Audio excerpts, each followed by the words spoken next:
special session of the Federal Executive Council, President Bola Tinubu stated that his late predecessor was guided by the principles of integrity and simplicity, noting that he brought selflessness into decades of public service. But Tinubu, who presided over the special Federal Executive Council meeting, which began with a moment of silence observed in memory of the late president, said Buhari served Nigeria with distinction, both as a military head of state and a two-term democratic president. Tinubu stated that the late ex-president Buhari maximized every opportunity of service he had in driving policy actions that elevated the lives of those he served, both in uniform and as a democratically elected president. Yet, with all that he had achieved, his most enduring legacy will be carved in democracy, in a time when men had lost hope that change was possible. Muhammadu Buhari put his faith in the people of this country. In his speech, President of the Senate, Godswill Akpabio, said the late former president believed in an ideology bigger than self, resolving instead to pursue objectives that served the best interests of the nation. He said the late former president labored for legacy, taking a hardline stance against the tendency to chase fame and public applause. He gave everything he had to a country that asked everything of him. President Muhammadu Buhari was not perfect. No leader is. But he was a very principled man. Speakers at the session described the late president as a man of integrity, discipline, and deep commitment to national development. His tenure was marked by a strong anti-corruption drive, bold infrastructure initiatives, and efforts to stabilize the nation's security architecture. Into the fabric of our republic, in this very chamber, where he once presided with purpose and principle, we remember President Muhammadu Buhari, a sentinel of service, a steward of simplicity, and a statesman shaped by sacrifice. Muhammadu Buhari was a towering figure in Nigeria's national life, an embodiment of discipline, integrity, and unflinching dedication to the service of our country. Born in 1942, Muhammadu Buhari led Nigeria as a military head of state from 1983 to 1985 and returned decades later as a civilian president, serving 2 terms from 2015 to 2023. His passing marks the end of an era in Nigeria's political history. Today's special council meeting is one of many events lined up to honor his life and legacy. More tributes are expected in the coming days as the nation mourns a leader, a father, and a soldier whose name is forever etched in the annals of Nigeria's history. Uyi Agmofwebe reporting for Global TV News. In the meantime, 3 days after the passing of Nigeria's former President Muhammadu Buhari, the town of Daura came to a standstill as family, friends, and dignitaries gathered for his 3rd day fidal prayer, a moment of reflection, reverence, and remembrance for a man who once held the nation's highest office. Kabir Hassan now reports. In Daura, Katsina State, prayers echoed across the town as dignitaries, relatives, and sympathizers gathered for the 3rd day fidal prayer in honor of late former President Muhammad Buhari. The solemn Islamic rite held at the Central Mosque in Daura drew traditional rulers, Islamic scholars, members of the Federal Executive Council, political allies, and residents of the ancient town. Leading the prayer was the Chief Imam of Daura, Imam Salisu, who offered special supplication for the repose of the former president's soul, as well as peace and unity for the country. President Bola Ahmed Tinubu, who was represented at the occasion, while governors, lawmakers, and dignitaries from across the country paid their final respects, a testament to Buhari's national legacy. As the ceremony ended, prayers continued quietly in clusters, with many reflecting not just on the man Buhari, but on the legacy, leadership, discipline, and nationhood he left behind. Kabir Hassan reporting for Global TV. Well, thank you, Kabir. Following the passing of Nigeria's former President Muhammadu Buhari, tributes have continued to pour in from across the country as top government officials, institutions, and political leaders express their condolences and reflect on his legacy. From the presidential villa to the National Assembly and across party lines, leaders have paid glowing tributes to the man generally described as a patriot, disciplined statesman, and a symbol of integrity. Again, Kabir Hassan takes it from here.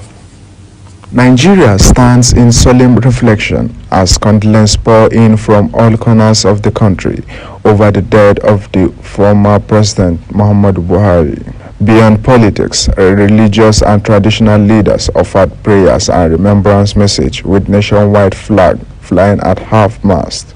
Governors across the 36 states also joined the nation in mourning, each highlighting the late president's legacy of public service, humility, and dedication to national unity.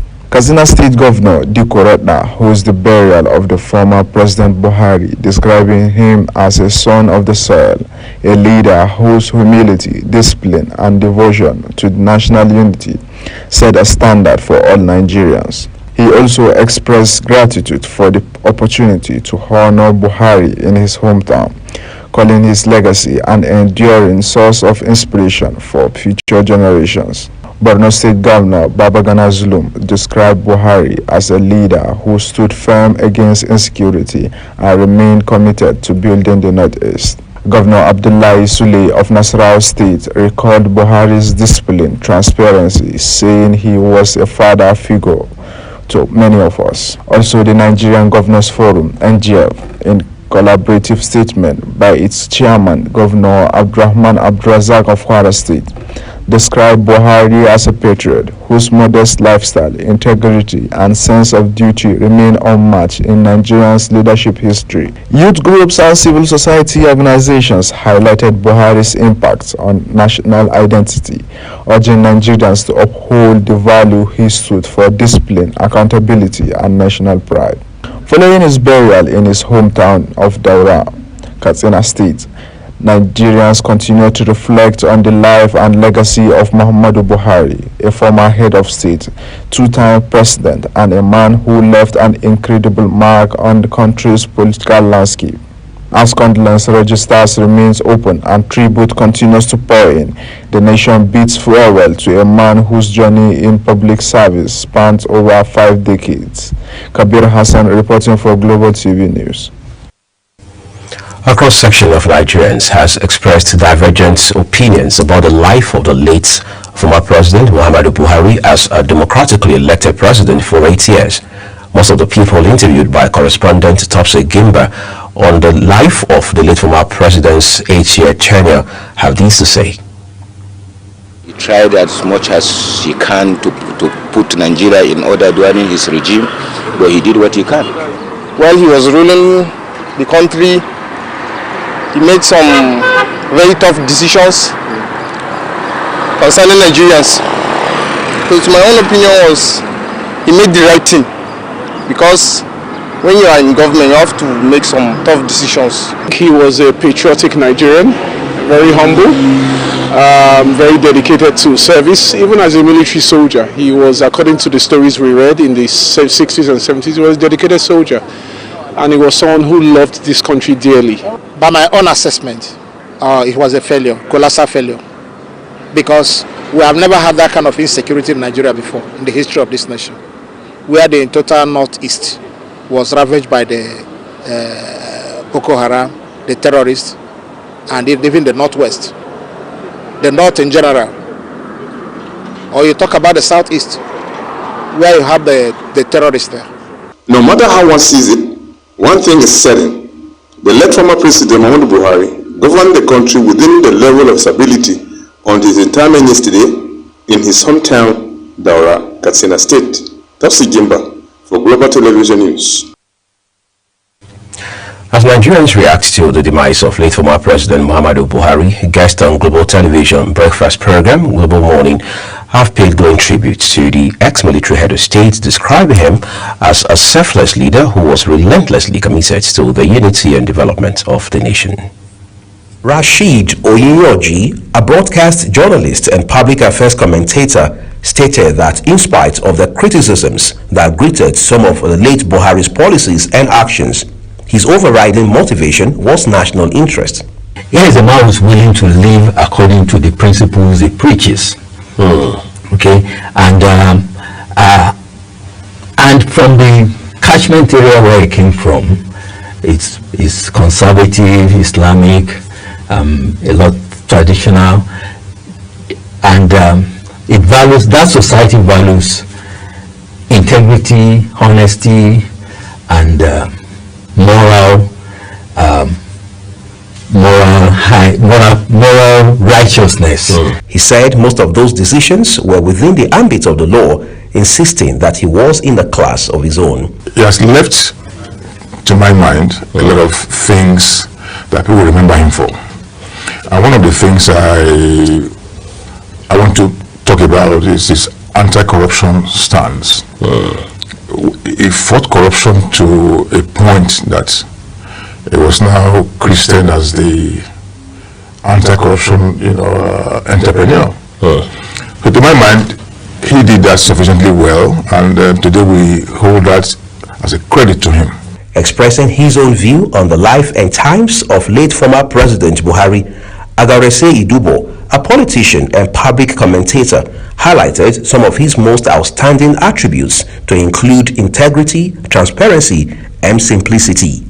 The former president may have passed on, but Nigerians will continue to reflect on the several decades he put into public service and how his efforts contributed to nation building across several spheres.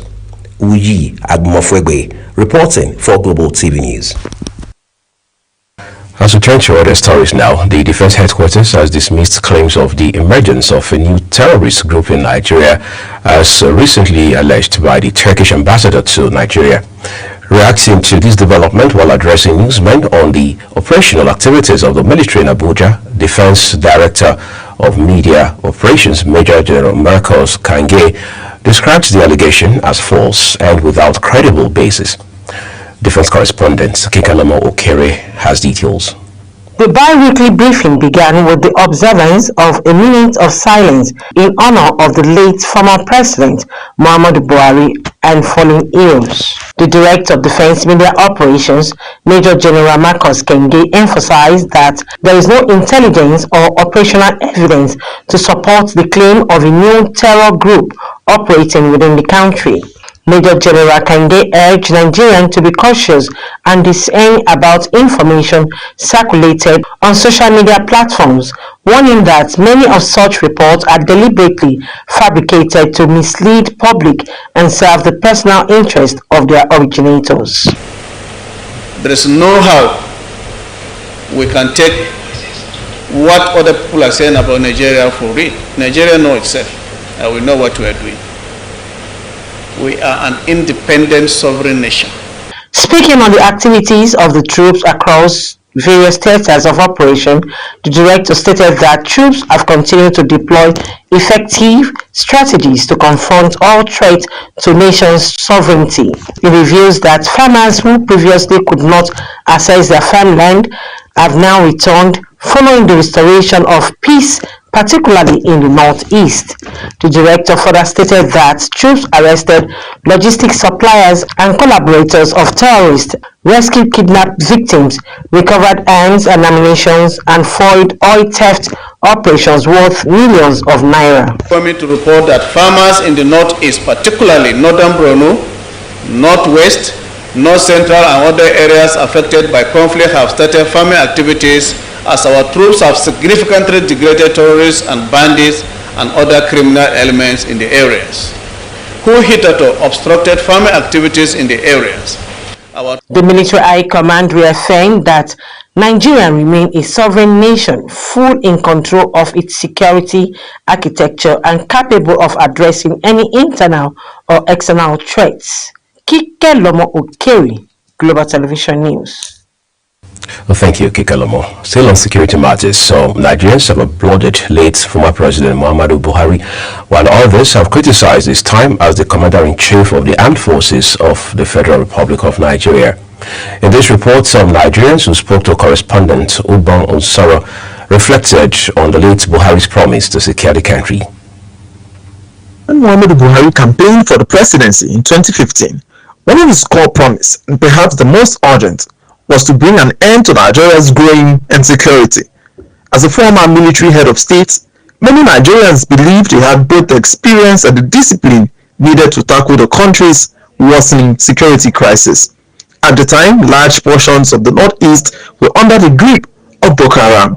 Towns had fallen, soldiers were demoralized, and thousands of Nigerians were either dead, displaced, or living in fear. The country longed for a strong leader, someone who would restore peace and rebuild national confidence. Buhari offered that hope. His campaign slogan, "Change," captured the nation's desperation for security and stability. I think those that are misbehaving were either too young, we didn't know what happened. But for those of us who went through all these things, we can't understand. So we will treat them in the language they understand. So I feel for your understanding, and so we are going to be very hard sooner than later. But was it enough? Did he deliver that promise? Some Nigerians believe that he did well as regards handling insecurity. Mr. Buhari came and he inherited some challenges in terms of security. According to records, he did his best in saying that insecurity is totally wiped out. But unfortunately, crime and criminality has to do with in every society. So that is what I would say. He appointed so many people that can work to see these security issues has been settled. That's why he used to appoint people that are living in that places for them to go and have this for their people so that they improve the security aspect. So he has released so many funds for him to see this thing has stopped. He have done well. He went to the places I've seen. Every time he talked about, he wanted to appoint people that can work for the country in order to see a better Nigeria. While others believe otherwise. It was a failure, colossal failure, because we have never had that kind of insecurity in Nigeria before in the history of this nation, where the total northeast was ravaged by the Boko Haram, the terrorists, and even the northwest, the north in general. Or you talk about the southeast, where you have the terrorists there. To a place of no return. During his regime, the insecurity issue was not tackled perfectly. We had so many cases like kidnapping, especially in the eastern part of Nigeria. In the north, we had cases of bandits, Boko Haram, bombing from place to place. To an extent, police were like even scared of, and even military men to go down there. Now that Buhari is gone, Nigerians are left to access not just his intentions, but the realities of his time in power. For some, he was a warrior who fought for peace. For others, he was a general who promised more than he delivered. Ubon Unsoro, reporting for Global TV. The Nigerian Education Loan Fund, also called NELFund, says while the agency does not guarantee jobs, it is developing a centralized job portal to give beneficiaries early access to employment opportunities in Nigeria and abroad. Managing Director of the fund, Akintunde Sawyer, made this known during a media engagement series in Abuja, marking 1 year since the scheme was launched. Sawyer stated that the portal would aggregate listings from both the public and private sectors, as well as international employers interested in recruiting Nigerians. In an effort to provide the requisite skills and means of carrying out a comprehensive voter register assessment, the Electoral Institute, on behalf of the Independent National Electoral Commission, INEC, has organized a methodology workshop for field agents and local guards in Akwa Ibom, in Anambra State.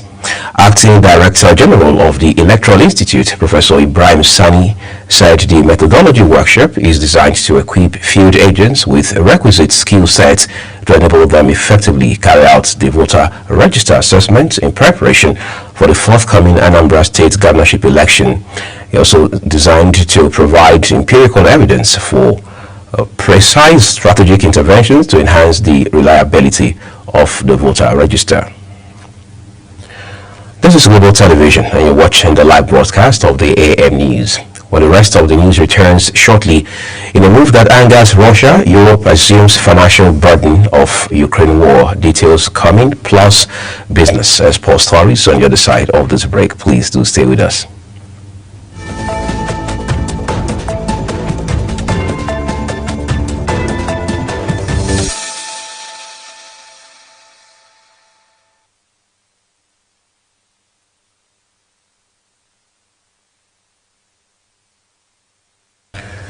We appreciate you staying with us here on the AM News. The second part of this broadcast now returns with business. The federal government says it is working to end Nigeria's dependence on fish importation by investing in local aquaculture and supporting youth and women with startup grants. Minister of Marine and Blue Economy Adegboyega Oyetola announced the plan during a consultative meeting with fisheries cooperatives, noting that the goal is to boost food security, job creation, and export competitiveness. He noted that the government is committed to revitalizing the sector through increased domestic production and reduced imports. President of the Dangote Group, Aliko Dangote, says there is no justification for Nigeria's low power generation output, arguing that if his conglomerate alone can produce over 1,500 megawatts for internal use, the country should be generating far more. He made the remark during a recent tour of the Dangote refinery in Lagos, where he highlighted the company's expanding energy footprint and called for deeper private sector involvement in power generation. Late former President Muhammadu Buhari's time in power, first as a military ruler in the 1980s and later as a democratically elected leader, has shaped Nigeria's political and economic landscape in profound ways. While his military era was marked by strict discipline and anti-corruption crackdowns, his return as a civilian president came with promises of economic reform and national renewal. Samuel Odi completes the report.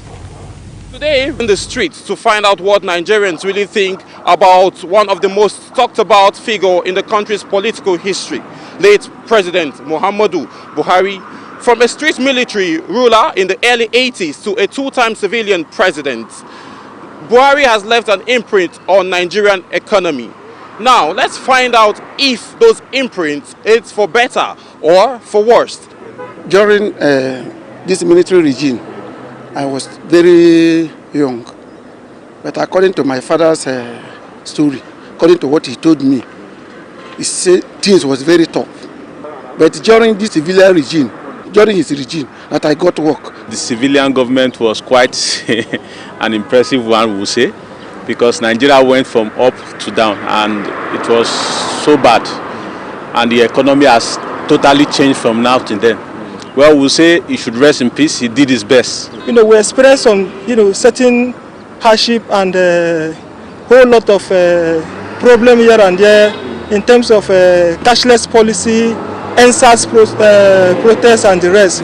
It didn't really, went well for most we Nigerians. While some Nigerians credit him with tackling infrastructure and security challenges, others pinpoint economic struggles, including unemployment, rising inflation. One thing is clear: Buhari's time in power, both in Kaki and Agbada, has left a complex, lasting impact on Nigeria. But one thing is still certain: Nigerians are patriotic citizens. They wish for him to rest in peace as he meets his maker. Samuel Odi reporting for Global Television. Thank you so very much, Samuel Odi. And that's your Global TV AM News. Just a quick reminder that we are on DSTV channel 365 and Star Times 276. Follow us across all our social media platforms using @Global TV NG, as well as other handles as you now see on your screen. I am Muyag Mofwebe. Thank you so very much for watching, and Global Morning Friday begins shortly.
Global Morning is your top morning show here on Global Television.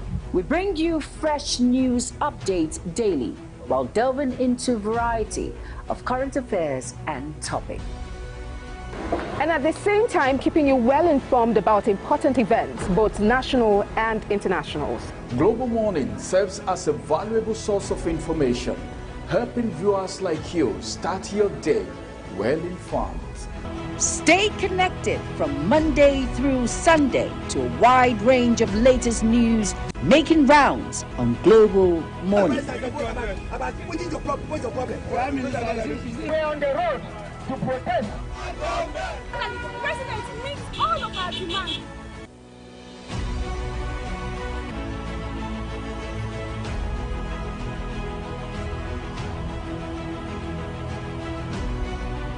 This is Global Morning.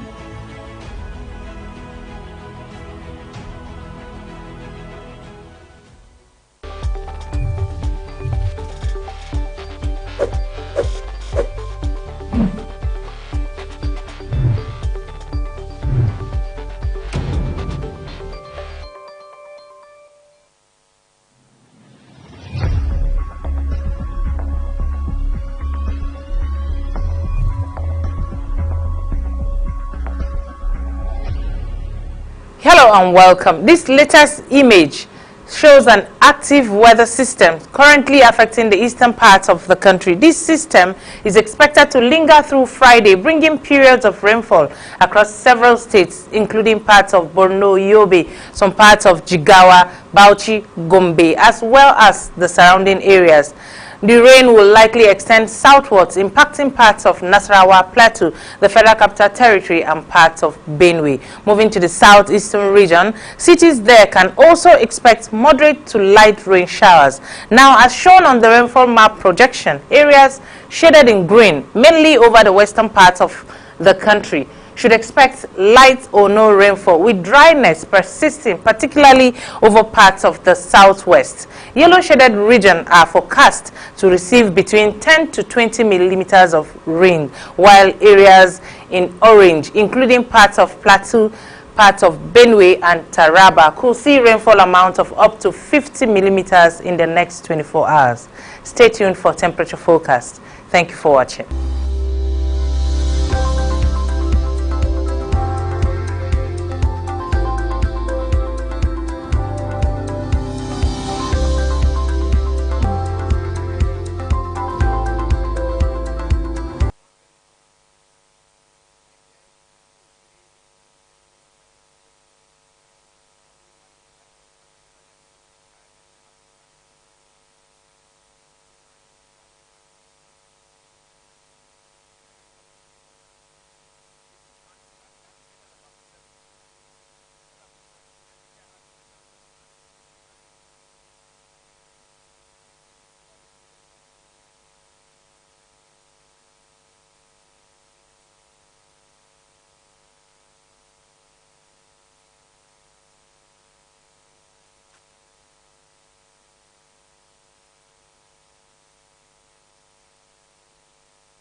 Morning is your top morning show here on Global Television. We bring you fresh news updates daily while delving into a variety of current affairs and topics. And at the same time, keeping you well informed about important events, both national and international. Global Morning serves as a valuable source of information, helping viewers like you start your day well informed. Stay connected from Monday through Sunday to a wide range of latest news making rounds on Global Morning. We're on the road to protest. And the president meets all of our demands.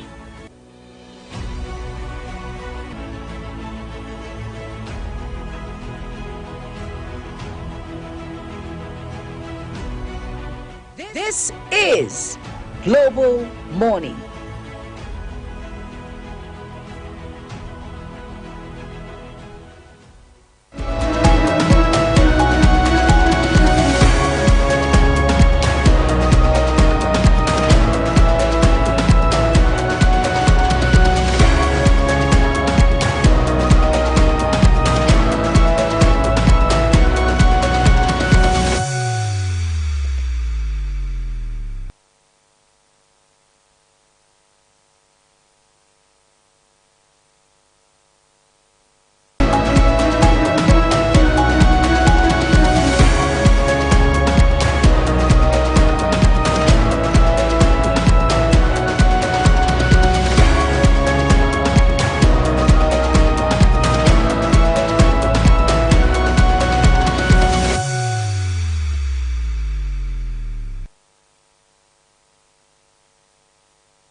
Hello, and as always, we are delighted to welcome you to Global Morning here on Global Television. We're live in Abuja, Nigeria's capital. Last working day of the week as we know it, but then again, I had to drag someone. You know, they say two heads are better than one, especially when one of the heads has this kind of classy, you know, this kind of elegant hairstyle on, just complimenting the show the entire time and helping to drive your confidence right through the roof. Please don't stop. Well, I'm a man. They say the best of men is still a man. How are you doing? Good morning. Good morning to you. How is everything? It's great to be here again. Of course, it's another beautiful day. It's Friday, right. TGIF, they say. And good morning to each and every one of you. It's great to be here. It's Global Morning. I don't know why he stopped the flattery. Well, maybe we can continue off camera. Then we'll have more people in the house. Exactly. Well, it's great to be here. It's a beautiful Friday morning, and we hope to bring the best to you when it comes to news, current affairs, and issues making round. It's great to be here, and thank you all for allowing us to grace your TV set this beautiful Friday morning. You know, people are wondering why it is that up until this point, the biggest story in the news, particularly in Nigeria right now, is the passing of Nigeria's former president, Muhammadu Buhari. But again, needless to say, it is what it is now. He's a man who had spent several decades of his life public service, whether it was when he was in the military, of course, he rose to become a major general, or when he was elected, going on to spend 8 years as the president of Nigeria. And yesterday was more like a climax of the whole thing with the special Federal Executive Council session at the instance of President Bola Tinubu. And I mean, I've been following FEC for a long time, but that was spectacular. Of course, it was a sober moment, no doubt about it. Yes, it is. all of the speeches were incisive, from the president himself to the president of the Senate, to Minister of Health, all the way to the head of the civil service of the Federation. Everybody just had something incisive to say. Of course. Virtually everybody had to share a piece of their first-hand experience with the former general who became a civilian president. All right. Some of those even had the experiences with him away from politics. All right. Some of them were private conversation he had with them. And I recall just in the course of the week, former Vice President Yemi Osinbajo, incidentally a man who served under him, of course, all right, made reference to how that there was a time while former President Muhammadu Buhari was away in London. He called him to say, okay, I want to get clarification on a certain directive. And he said, late President Buhari's response to him was, you are in charge now. Exactly. I mean, lead as it serves the best interest of the nation. After all, if I die in London now and not return to Nigeria, would you not lead the country? All right. So that's one moment I'm sure the professor of law is going to live with for the rest of his life. And that's just one moment that is invaluable. So you have several people, I mean, beyond the elite Nigeria, beyond the political gladiators, who have had similar experiences with him. We had a guest here yesterday, for example, Comrade Harold Abraimo, who said that he had the privilege of meeting late former President Muhammadu Buhari on 5 occasions. And he said he will ever be grateful for those momentous occasions, because there was a part of it that struck me, because we had this conversation before we got in front of cameras.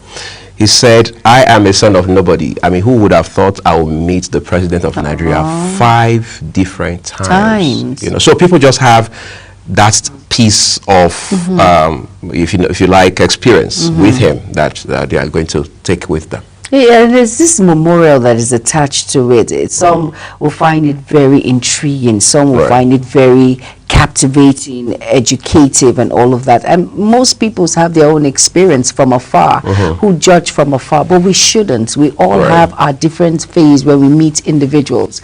And we shouldn't climax on the fact that individuals are saying a particular thing and then we just delve into it. Someone we've never met before, we've never had close contact, and we just feel, oh, that's how the person, get to know that person. And that's why I keep saying, look at the multitude that stormed his burial. It shows that he was a man of worth, of impact, no matter what happened, no matter how bad his administration started with the hardship and all of that. But at the same time, he tried his best when it comes to issues of Nigeria, and I think we should give kudos to that, especially in the fight against corruption.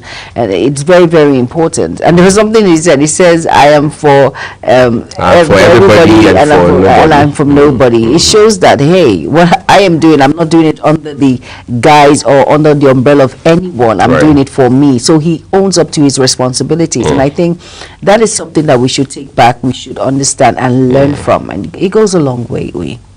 Yes, it does. Of course, we understand that the mourning period hasn't ended. We're a few days away to go. And for those who have been, if you like, reflecting on the life and times of the late former President Buhari, from the standpoint of how he led the country between 2015 and 2023, it's only natural that you want to look at what the economy was like under him, all right? How much of impact and in what specific ways did that happen all through that period, all right? We had 2 rounds of recession. There was COVID in the middle of it. Of course, there was NSAS, which, of course, again, had very devastating impact on the economy. Yes, it did. In the case of Lagos, I can remember very clearly in 2020, of course, Lagos was the hotspot for that protest. Yes, all right. Tollgate. Governor Babajide Sanwo-Olu, Lagos State Governor, all right, did talk about how that, I mean, by his own estimates, I'm not so sure what the metrics is or the indicators are, but he did say that Lagos would need at least $1 trillion to rebuild, all right, of course, following the aftermath of the NSAS protests.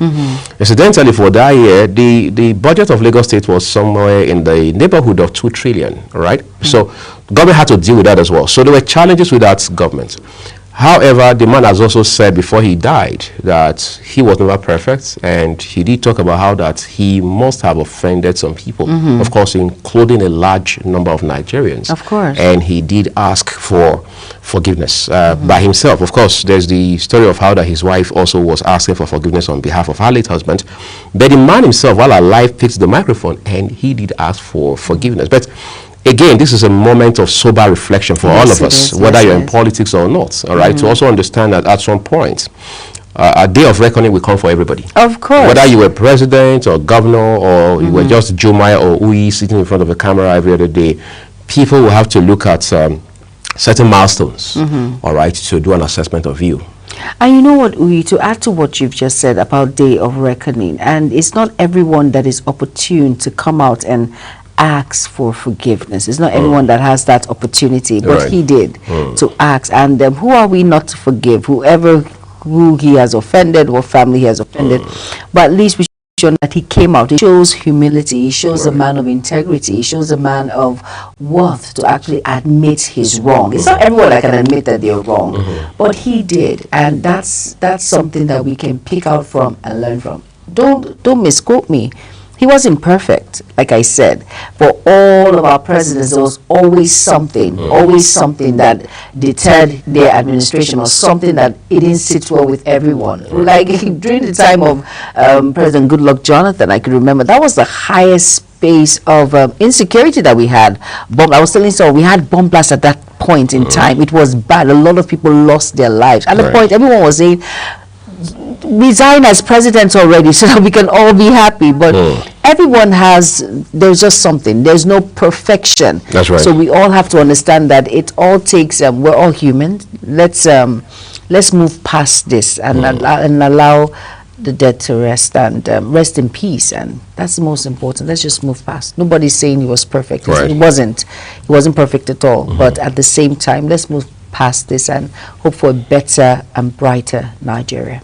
Of course, that's what we hope for, no doubt about it. But we're just going to take a break shortly. When we return, we will pay some very substantial attention to a man we can confidently say came, saw, and conquered.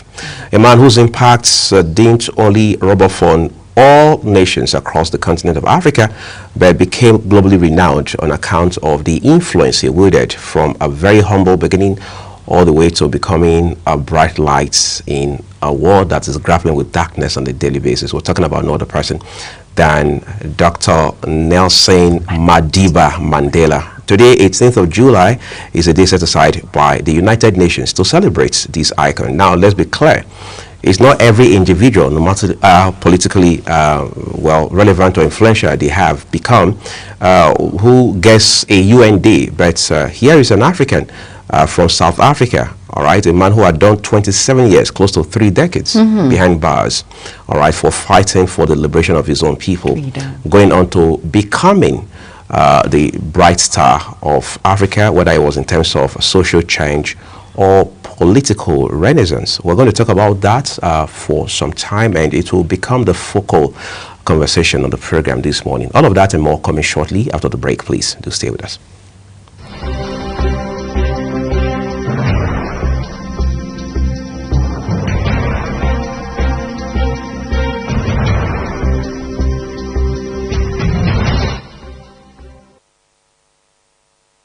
Hello and welcome. This latest image shows an active weather system currently affecting the eastern parts of the country. This system is expected to linger through Friday, bringing periods of rainfall across several states, including parts of Borno, Yobe, some parts of Jigawa, Bauchi, Gombe, as well as the surrounding areas.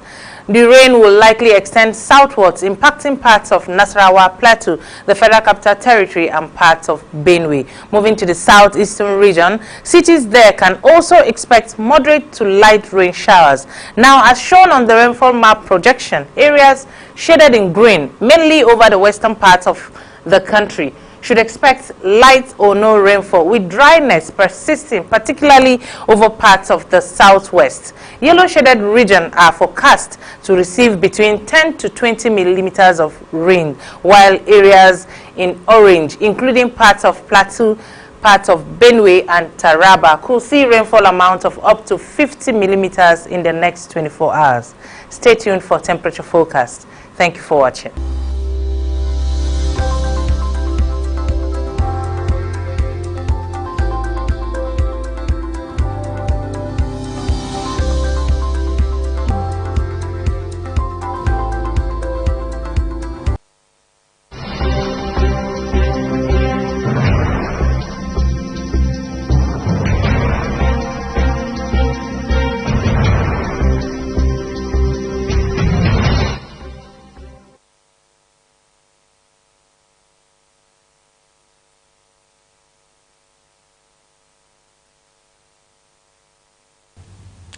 All right, you are welcome back. And if you're just tuning in, it's Global Morning on Global Television. And like we mentioned before, we're going to be talking about a prominent African. Of course, he is a South African, no other person than Dr.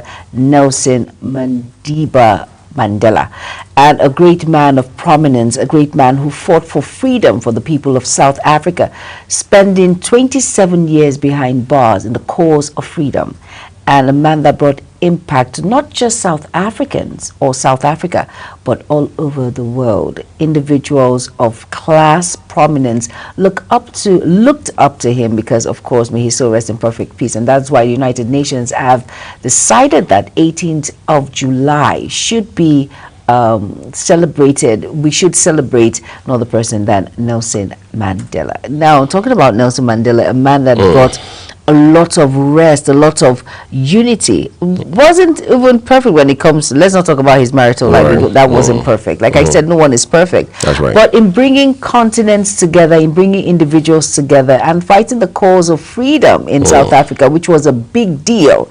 A lot of issues that happened when it comes to genocide and all of that happened in South Africa, making everyone understand that, of course, we could be one under the umbrella that, you know how it was, foreigners invading South Africa, it was bad, especially in places like Johannesburg, Soweto, all of these areas. And of course, bringing everyone together. And that is why you see lots of foreigners, whether you're an American, a British individual, wherever you are all over the world, a lot of people find rest and succor in South Africa. Have you noticed that? That's right. And see how foreigners marry South Africans and actually live there. Foreigners give birth to their own children there, and they tell you they're South African, and you just wonder, are you kidding me right now? But that is what it is. When a man has created impact, a man that has brought unity and peace to the people of South Africa, it goes a long way, and it's worth celebrating. That's right. As a matter of fact, time will fail us to talk about Nelson Mandela exhaustively on the program, not even if we were to take the entire day to do that. But we're just going to be rolling pictures, images of him for you to establish the message this morning. Like we mentioned at the top of the program, the focus on the program today will be on a man who has shown that Africa can rise from the ashes. And that battle has been on for quite a long time. A few things, perhaps more than a few things, stand out about this very inspiring African, all right? A man who had not only been in prison for close to 3 decades, but even when he became president in 1994, he would only go on to do one term. A decision he personally made, not because he couldn't have won another round of election to continue his presidency, not because he couldn't have behaved like some other African leaders, as we have come to see, those who have been there for 20, 30, 40 years. Look at what's happening in Cameroon right now. The man has been there for 4 decades. 4 decades. He's 92. But now he says he wants to run again. All right. So what should the young people in Cameroon, across West Africa, and indeed all over the continent be learning from that? All right. But Nelson Mandela raised the bar so high. And let's be clear, Jemai, as of today, many African leaders, most African leaders, are still finding it hard to touch that bar that he has raised. It's quite a challenge. It's a call to, it's a higher calling. Yes, it is. All right. It requires a lot of sacrifice, selflessness it does. on the extreme. Yes, it does. And none of these African leaders have been able to get to that point. We're seeing how leadership has been very disturbing in Africa. It is one coup after another in certain countries. Look at Burkina Faso, for example. Look at Mali. Look at Niger Republic. In fact, these 3 countries I've mentioned have all, if you like, quote unquote, divorced. All right, ECOWAS. I mean, yes, they've exited ECOWAS. Yes, they have. As a matter of fact, at the point, the leadership of ECOWAS under, as it then was, President Bola Tinubu, practically begged them to return to the fold, and they said, no, we're no longer interested. Now, that action itself, I mean, the fact that all 3 of them have pulled out, has had a very significant adverse impact on the cooperation amongst countries in the West African sub-region, especially in the area of security. I mean, we know how, for example, Niger Republic used to be very strategic partners with Nigeria in terms of fighting Boko Haram, ISWAP, and all of these, if you like, extreme elements within the border. But that, again, has been badly affected. Why? On account of the fact that leadership, as we know it in Africa, has been very shaky, with a very weak foundation. One would have thought by now African leaders are using the late Dr. Nelson Mandela as a benchmark, as a role model, as, if you like, some sort of paragon, because that's what he stood for. He wanted an Africa that is not dependent on the West. He wanted an Africa that was able to look inward and realize what potentiality it has, and be able to drive growth and development on the basis of that. But we haven't seen that happen. Right, people will argue and say, well, let's find some consolation in East Africa. Let's look at countries like Kenya. Let's look at Uganda in particular. But the question is that sufficient, or are we just scratching the surface in terms of robust, vibrant, visionary leadership? Because that's what is lacking. Leadership that only serves the self. It serves the person who is there at that moment, but doesn't take into account the overall interests of the larger majority. It's just unfortunate that that is where we are at this point. But at the same time, like we mentioned, Nelson Mandela is a man that has shown that you have it within you, and as an African nation, as a continent, you can achieve whatever you put your mind to. As long as you set that bar there, you can achieve. He was an exemplary leader when it comes to leadership by example. That is Nelson Mandela, of course known as Madiba. And at the same time, it just shows that a lot of individuals, especially when it comes to individuals in authority, they will tell you, it's all about me now. It's all about what I can get. Like, what will make a Kenyan, what's happening in Kenya, like we mentioned, a 92-year-old come out and... That's in Cameroon. Yeah, in Cameroon, pardon me. Paul Biya. Come out and tell you that he's going to rerun. Are you kidding me? At that age. And now, we hear that from rumors, although we do not know how true it is. He has health issues, and yet you want to come out and say to us that you want to rerun. Are you kidding me? Now, it just shows that it's all about self-interest and the greed attached to power when it comes to it. It's all about self, not the individuals in whom you represent or the nation in whom you represent. And it's just unfortunate that this is what it is. I think we need to learn more. And like you mentioned, the benchmark has been raised. We need leaders that will actually get to that particular point. Nelson Mandela showed he lived an exemplary life for each and every one of us to follow, both home and abroad.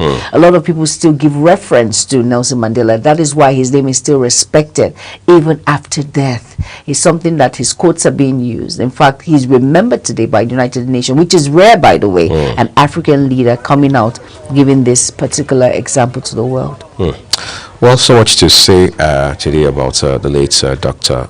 Nelson Mandela, but we're going to take a break at this point just so we can walk you through newspaper headlines this morning. We have quite a number of them, but we'll take it one headline at a time when we return behind this break. Please don't go away.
right, you're welcome back. And if you're just tuning in, this is Global Television, and of course, this is Global Morning. And right about now is a newspaper review segment, and we'll start with the first paper of the day, and it is the Daily Times. And above the nameplate, it says Olatomiwa Williams bags Microsoft regional role in Middle East Africa. And below the nameplate there, it says APC government spent $18 billion on refinery rehabilitation, that's ADC. And the rider reads, demands audit before sales. And below all of that, it says Rep receives 36 requests for state creation. And that is on page 9. Buhari was a man of unwavering principle, deep moral conviction, and that's from Tinubu at the FEC Tribute. And that, of course, that read you will find on page 2. Next it says, Nigeria no longer imports combat drones, bombs, and that's from Ochefu. And that is, you can find that read on page 9. Moving on now on page 5, it says States Against Amendment of Electricity Act. And still on the Daily Times, it says NRC halts Warri Itakpe train for 72 hours over technical issues. And that you will find on page 5. And then let's talk a bit about the NRC and halts Warri Itakpe train for 72 hours over technical issues. I think the train stations, we need a lot of maintenance when it comes to that. Right. I think Nigerians were always laid back. When something is working consistently, we forget the fact that it needs to be serviced to avoid all of these issues of, now someone's plan has been disrupted, waiting all 72 hours, that's a lot. I think we need to do more when it comes to our train stations and all of it, not just train, by air, road, everything encompassed. We need to do more when it comes to that, because this is lives we're talking about and people being stranded. And a country where there is so much insecurity, which by the grace of God, it will be curbed. I always say that. But at the same time, we need to do more to have precautionary measures to avoid all of these issues, unforeseen, dangerous issues, by the way. So I think we need to do more when it comes to all of these issues. So next is the Nigerian Tribune next week. Well, thank you so much, Umai. Nigerian Tribune has a star headline here that says Tinubu, Akpabio, Abbas, others celebrate Buhari at expanded FEC. Juma and I spoke about that a while ago. Then we have a few writers here. University of Maiduguri, now to be known as Muhammadu Buhari University. Generations will feel his absence. That's credited to President Bola Tinubu. He left a legacy of reforms, according to the head of the civil service. His integrity was unmatched. Alake Tinubu will uphold dignity of Buhari's family, Katsina people. Vice President Kashif Shettima there giving some assurances. But let's move things a bit higher this morning. Top right corner of the paper with a picture of the Minister of Finance, who doubles as Coordinating Minister of the Economy.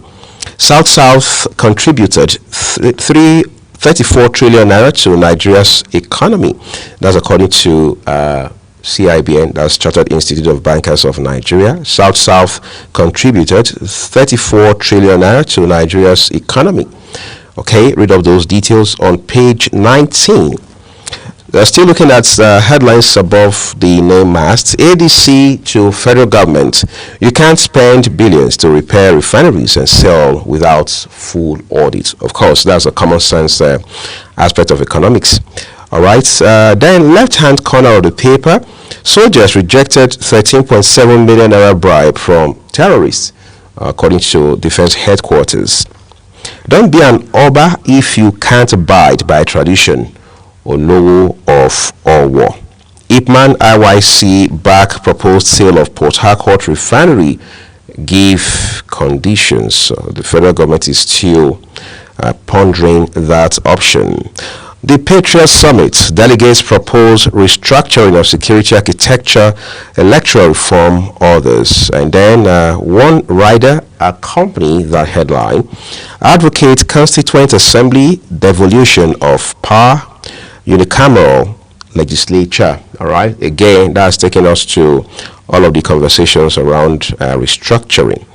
All right, read up these details when you pick up a copy of the Nigerian Tribune today, and we flip it over now to the New Telegraph. Before we flip it over, I'm just happy about the fact that University of Maiduguri, now to be known as Muhammadu Buhari University. I finished from Unimaid, right? Yeah, you said that. Yeah, I'm very proud. So we are renaming your school. With the ones that was my school. Right. All right, let's flip now to the New Telegraph, just like Uyi mentioned. And then above the nameplate it says, obscure firm buys Otudeco Hassan Odukale's first Holdco shares for 323.45 billion naira. And below the nameplate there, it reads, Anambra Gubber, we have registered 96,085 new voters. And that's from INEC. And you will find that read on page 2. And the writer says, extends exercise to Sunday. And here it says, UBA's Leo is Africans first. Okay, and let's move now. And it says, Nigerians' demographic dividend under threat, and that's from NPC, and that you'll find on page 3. Next on page 5 says, make peaceful coexistence your watchword. Olubadan urges Ibadan ballers and residents. It's very important that we remind ourselves that peace goes a long way. The Holy Book says harsh words bring war, but subtle words bring peace. So it's very important that we have to keep reminding ourselves why peace is important, why peace is significant in our society when it comes to bringing us together as one, when it comes to uniting us together as one, when it comes to coexistence. It's very important, letting a lot of things aside so we can live in peace, because war causes a lot of havoc when it comes to individuals losing their lives, when it comes to properties worth millions or billions of naira. An individual that has worked for a long time of his or her life, and then with war, everything just with a snap of a finger. So it's very important we remind ourselves why peace is very important, and we must live in peace. And then the Star story reads, $9.4 billion U.S. foreign aid cancellation disrupt Nigeria's key sector, and that's from OPS. And the writer says wants additional budget allocation to health ministry. Okay, here is on insecurity, how troops intercepted bullet-ridden vehicle, recovered 13.7 million naira. That's from the defense headquarters. And if you're wondering what that is all about, you have to flip over to page 5 and find out. Pope expresses sadness over Israeli strike on Gaza church that kills 3. Now, that's my pain there, and that's on page 4. When war extends to religious houses, whether it's a church or a mosque, where individuals are going to find succor in the word even of God. a non-governmental organization. Exactly. It's very sad. Innocent individuals who, for goodness sake, have nothing to do on the round table of discuss, and then their lives are caught in the middle of all of this. It's just unfortunate. Please, I hope peace returns soon to Gaza. And here it reads, and this is special FEC, and it says, Tinubu renames University of Maiduguri after Buhari. Well, I like that, so that his name always rings a bell. We will not forget. No, we will not. And the writer reads, says, ex-president's conviction never bowed to public opinion. I agree with that. And here it says, never imposed his will after office. And we spoke about that. That's right. How after office he just decided to go back to consider Daura, to just remain with family and friends. No interfering in public affairs. No interference whatsoever. Just minding his own business, having an amazing time under that tree in which he was buried, and no interference, and that's good. Just being an elder statesman and just watching from afar what is playing out. And then you can find all of these juicy reads on page 2, 5, 6, 7, and 30 of the New Telegraph. And next we have The Guardian. All right, let's go there real quick, everyone, on the front page of The Guardian newspaper this morning. First one here with a picture of former Senate President David Mark It says ADC demands audits of refineries, alleges wastage of $20.8 billion. Read up details on page 3 of The Guardian today. Next, with a picture of President Bola Tinubu. Amnesty faults Tinubu's empty directives against the tax killings. Kano governor directs new chief of staff aides to declare assets. Well, we thought there was a law on that already. Did we have to give directive? Well, it is what it is now. The Star headline here: the man Buhari is your kicker. Life, legacy, controversies, and 12 million votes left behind. So what happens to all of that? Big story, pages 4 and 5. That's where you can read all those details. All right. What's more? Tinubu renames Unimaid after Buhari leads fake tributes. You saw all of that on our news yesterday and even this morning. A rising youth population may mar national progress, NPC warns. 100 most notable Africans leadership and business summit holds in Kigali. Again, that has moved to East Africa, Rwanda. Yoruba Forum, Ohaneze weigh Atiku Obi's chances against Tinubu in 2027. Then we have just one more to go on the foot of the front page of The Guardian. Nigeria loses $1.2 billion to medical tourism yearly, says World Health Organization boss. That's on page 27. This in itself is a big conversation, but Juma and I are not ready for it this morning. No, we're not. Apparently. But then we have the Punch newspaper for you as well. All right, now over now to the Punch newspaper, and according to you, giving us some very punchy headlines. What more can I say? And above the nameplate, it says ADC Kickstart 2027 Manifesto Drive. And the kicker reads, Opposition Coalition pledges fair ground for Atiku, Obi, Amechi, others. Okay. And number 2 says, Dele Momodu quits PDP. Kachawu warns Obi against accepting VP slot. And that you will find on page 2. Still on the Punch newspaper, it says, Nemasa shuts 2 fuel loading terminals over security breach. And that you will find on page 17. Now, beside the nameplate of the Punch, it says FG by Courtney resumes talks on Lagos Airport mega project. And of course, that's the picture of Honorable Minister Festus Keyamo. And that you will find on page 23. Now, the Star story reads, shocking surge, electricity subsidy jumps 220% to 2 trillion naira, and that's on page 21. And the rider reads, economic strain blamed for unsustainable power subsidy levels. 36 governors reject amendment to Electricity Act. Okay. And here it says Tinubu immortalizes Buhari with Unimaid remaining amid fake glowing tributes, and that you will find on page 2.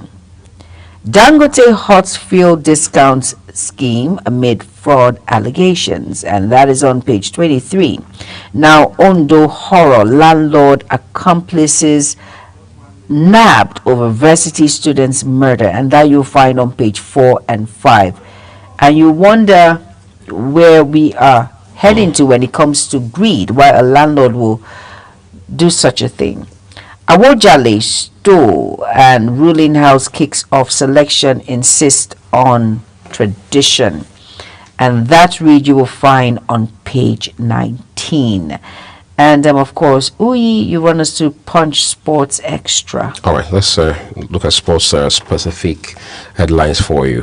Top left corner with a picture of Victor Osimhen says PSG plots Osimhen hijack. Of course, you have to read details on page 6 for context, all right?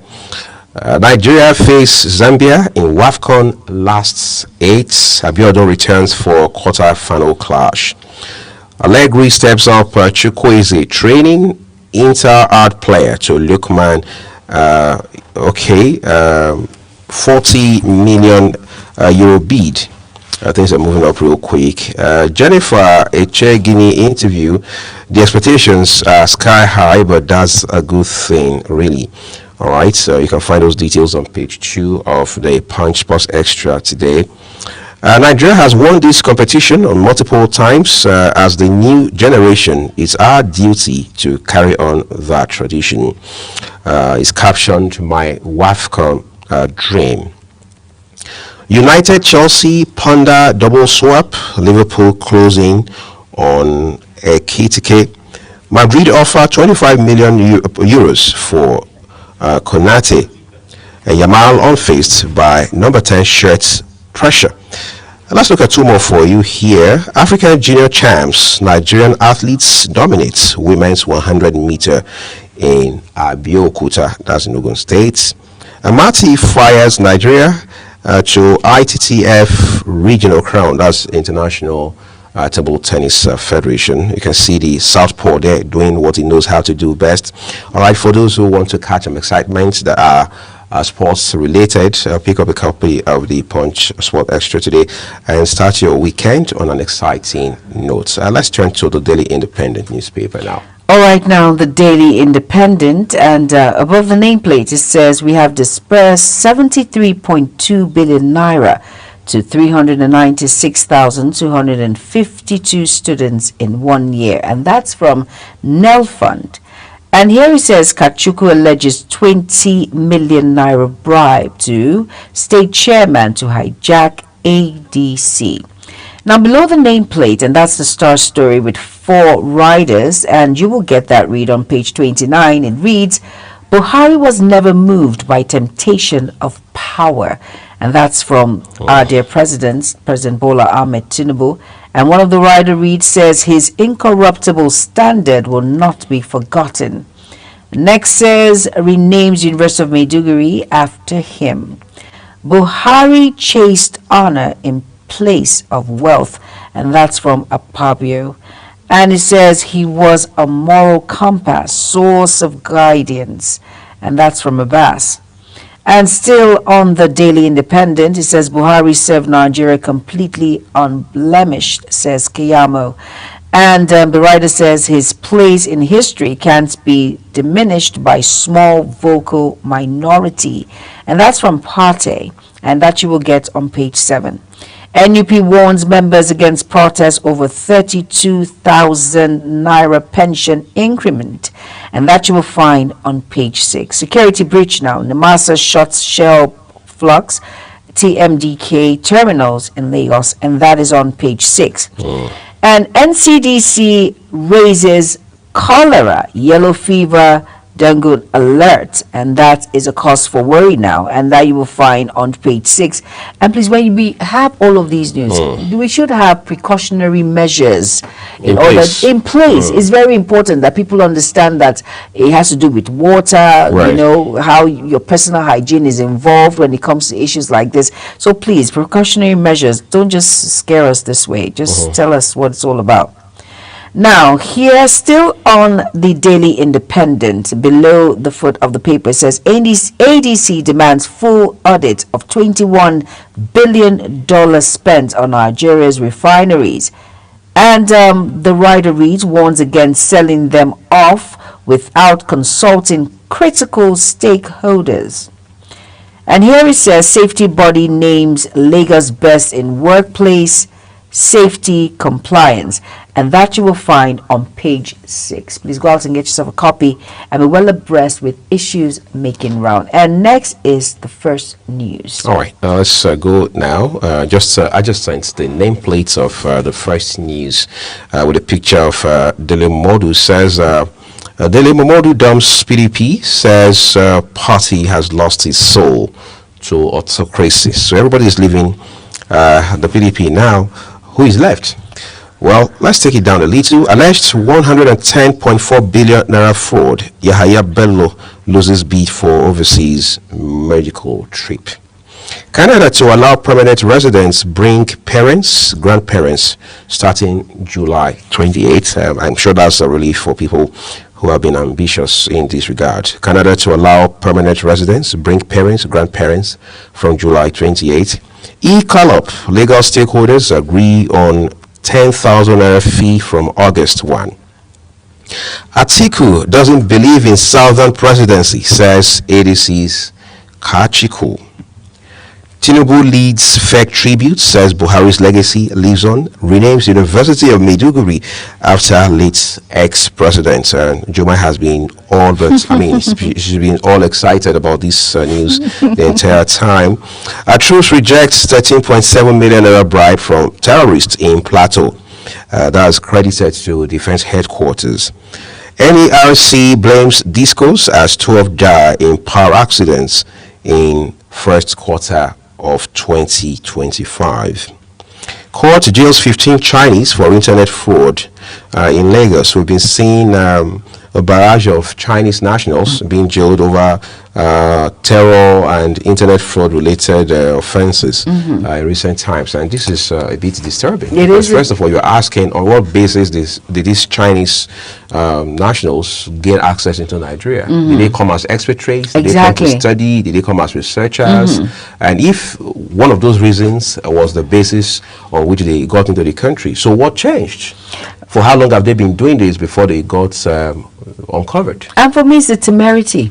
There's a temerity because go to China and try this in their country, you're gonna. And it's just unfortunate that foreigners have the effrontery to come into Nigeria and do what they like. With the help of locals? With the help of some, yes, with the help of locals. And it's just unfortunate that this is what it is. But for me, it's a temerity. And I hope they are brought to book. It's very important that they face the wrath of the law. Very important. Well, we also want to trust our security agencies to do the needful in this regard without caring whose horse is God. All right. Incidentally, that's where we leave it this morning on the First News. We'll move things quickly now to This Day newspaper. All right, This Day newspaper, and above the nameplate, it says 25% of First Holdco's shares went to federal government's trustees, not Otedola. So making that clear now. It says Otedoku's forced exit stands, Odekale sold voluntarily. And below the nameplate, it says Tinubu immortalizes Buhari, renames University of Maiduguri after him. I think that is a step in the right direction. It shows how high we hold the late President Muhammadu Buhari. Now here it says we have about 5 riders, and it says he was a patriot indeed, not word. Apabio, he was a principled, dutiful leader. And Abbas says he was no ordinary figure in our national journey. NGF, he was a statesman, patriotic and committed servant of Nigerian people. Yusuf Buhari's son thanks nation for staggering show of love. Really, it was a staggering show of love. And basically that's it on This Day newspaper. Next and the last paper on the newspaper review segment is the National Star. All right, so let's make you a star as we tail out from the review of national dailies today. First here with a picture of the Chief of Defense Staff, General Christopher Musa, top left of the paper. Terrorists offered 13.7 million naira bribe to troops in Plateau. Minister wants end to exportation of Africa's raw materials for processing. Enugu, we have deployed technology to eliminate corruption. That's credited to Governor Peter Mba. ICPC, FCC move against jobs racketeering, unfair recruitment in public service. 2 writers there for you. Say MDAs sell jobs to highest bidders. That's an old story. FCC directs MDAs to submit nominal rules for character balancing index. And then we have one here with pictures of one of Nigeria's foremost constitutional lawyer, Michael Zekome SAN, and former Secretary General of the Commonwealth, talking about Emeka Ayonku. It says, why Nigeria must return to true federalism, the Patriots. Buhari, Tinubu leads special FEC session, renames UNIMAID after late ex-president. 2027, declare support for Southern presidency, Kachiku tells Atiku. Again, CAF shows Nigeria in March officials list for Chan 2024. Please by all means do also read up details of these headlines we brought to you this morning. In the meantime, this is where we'll leave it with the paper headlines, and we do hope you understand that Global Television does not in any way make contribution to these stories, neither do we also make contributions that are related to editorial policy. We'll take a quick break now. When we return, we have much more to talk about. In the meantime, let's join Ogochukwu Mobuno to bring you Social Bars.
Morning and welcome to Social Buzz and Global Morning. I am Ogochukwu Mobuno. It's a good day to look at what's buzzing on the internet. The internet these days has really been filled with morning of the late president, former president of Nigeria, Muhammadu Buhari, who left us on earth to be with the Lord on Sunday, the 13th of July. And today we're looking at a story. The Ondo State Police Command has arrested a landlord and 2 others for the kidnap and murder of 2 undergraduates of the Adekunle Ajasin University, Akungba Akoko, AALJA, Abba John Friday 25 and Oka Andre Eloho 19.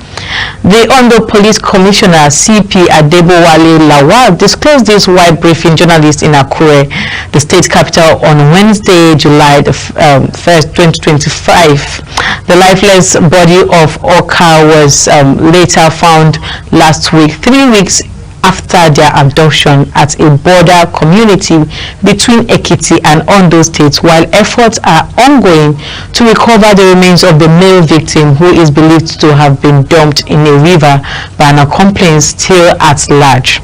The police boss said Friday Abba's landlord Oladele Femi confessed to masterminding the plot and aiding the concealment of the murder.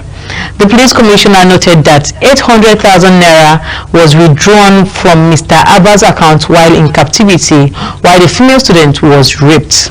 They were killed after the Oka unmasked the identity of one of the adopters in order to prevent the exposure of their evil act.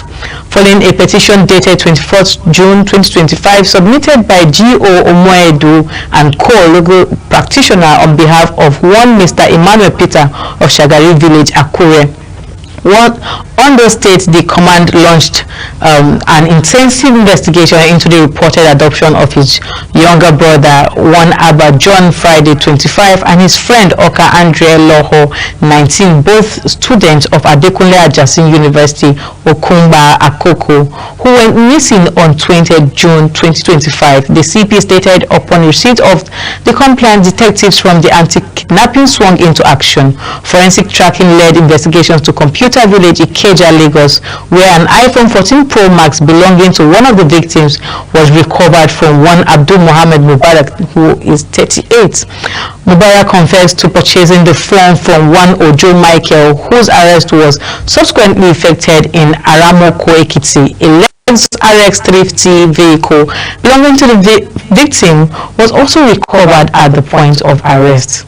At this point, This is one of the reasons why they said do not buy stolen phones. Do not. But most times we don't even know the phone that is stolen or the phone that isn't stolen, because a lot of people really buy a fairly used phone and you don't even know if it's a stolen phone or the real owner actually genuinely bought this phone. Sold the phone out. And this is a case of murder after adoption. And according to the story, one of the adopters actually found out that his victim recognized him and they couldn't let him stay, because at this point you cannot recognize me and I will let you go scot-free, as the story indicates there, and that was the reason why he was killed and alongside his friend. This is really wrong. These are students who went to school to study, and what was their crime? Nothing. After withdrawing 800,000 naira and collecting his car, also selling his phone. This is really, really wrong. A lot of students are suffering this in the hands of people they do not know, and this person is supposed to be a landlord, supposed to be protecting this student, but then it's not the case. Well, we're taking comments from social media as regards this story, and the first comment here is coming from Symphony Mind, and Symphony says, you see this case, there's more to this than it meets the eyes. The police will tell us more or more. My mouth open, enough it closed. You see that computer village, avoid buying used gadgets, especially mobile phones. May God rest the soul of the departed. May justice prevail at the end. Honestly, may justice prevail at the end. This is what I was talking about. Avoid buying used gadgets. But what can we do? Sometimes the brand new gadgets are really very expensive and we can't even afford it. So we always go for fairly used gadgets. Some of these phones, they tell you, oh, it is from the UK, it is from the US, fairly used from the... But you really cannot tell at this point. But may God help us all, like he ends his comments. The next comment is coming from Sherry Coco, and Sherry Coco says, I won't advise anyone to stay in a house where the landlord is living. At this point, how would you even know? Sometimes people just want to stay in the house where the landlord is living for safety, and sometimes they tell you, oh, I can't stay in the house where a landlord or landlady lives. Why? Because I do not want someone monitoring my activities or asking me where to step my foot on. Why? Because I'm not the owner of the house and all of that. But then what is actually their crime? This is a student, so I think they actually did that because of safety, not knowing that the landlord was going to be their their greatest weapon at this point. Okay, we're going to be taking the last but not least comment, which is coming from Austin Slim, and Austin says, this is my cousin. He was supposed to come visit me and my family. I don't know what he was trying to say. Maybe this weekend or so, and say Alaji is gone. Oh my God, Alaji is gone. So painful. You can imagine your cousin coming up and you were supposed to visit this weekend, but then they can't even find your body anywhere, and the other victim is lifeless. The lady is lifeless. Eloho, may their soul rest in peace. At this point, we really do not want to be hearing stories like this. I just hope that the police carry out all their investigations and justice comes upon this landlord and all his allies, people who actually put together this mess and make sure that just to kill people only to collect their properties. These are things that we can actually afford. Honestly, you can actually afford a phone, you can afford an iPhone with time. I know it's going to take time, but definitely you can afford it. You can decide to do your pay small and get it, which is, and you can actually get the car. But then why kill a student whose only offense was to come pay for an apartment in your house? It is very, very wrong. I know you are itching to say something. Please, I would like you to join this conversation by dropping your comments on using our social media handles now showing on your screen. Please, we want to see your comments. We want you to be part of this conversation, and I'll be leaving you in the hands of the Global Morning crew as Global Morning continues. I am Ogochukwu Mobuno. Please stay with us.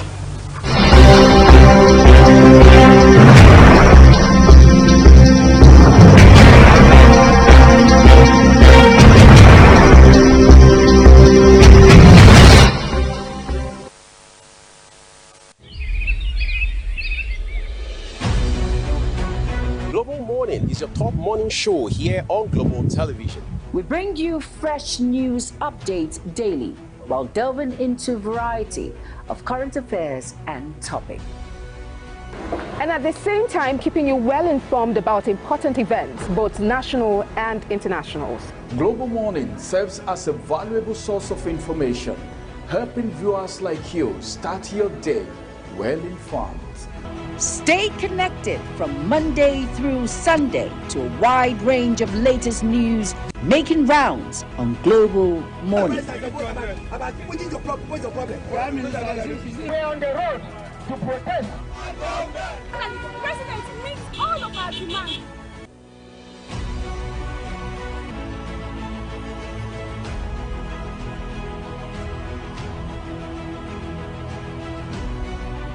This is Global Morning.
Morning is your top morning show here on Global Television.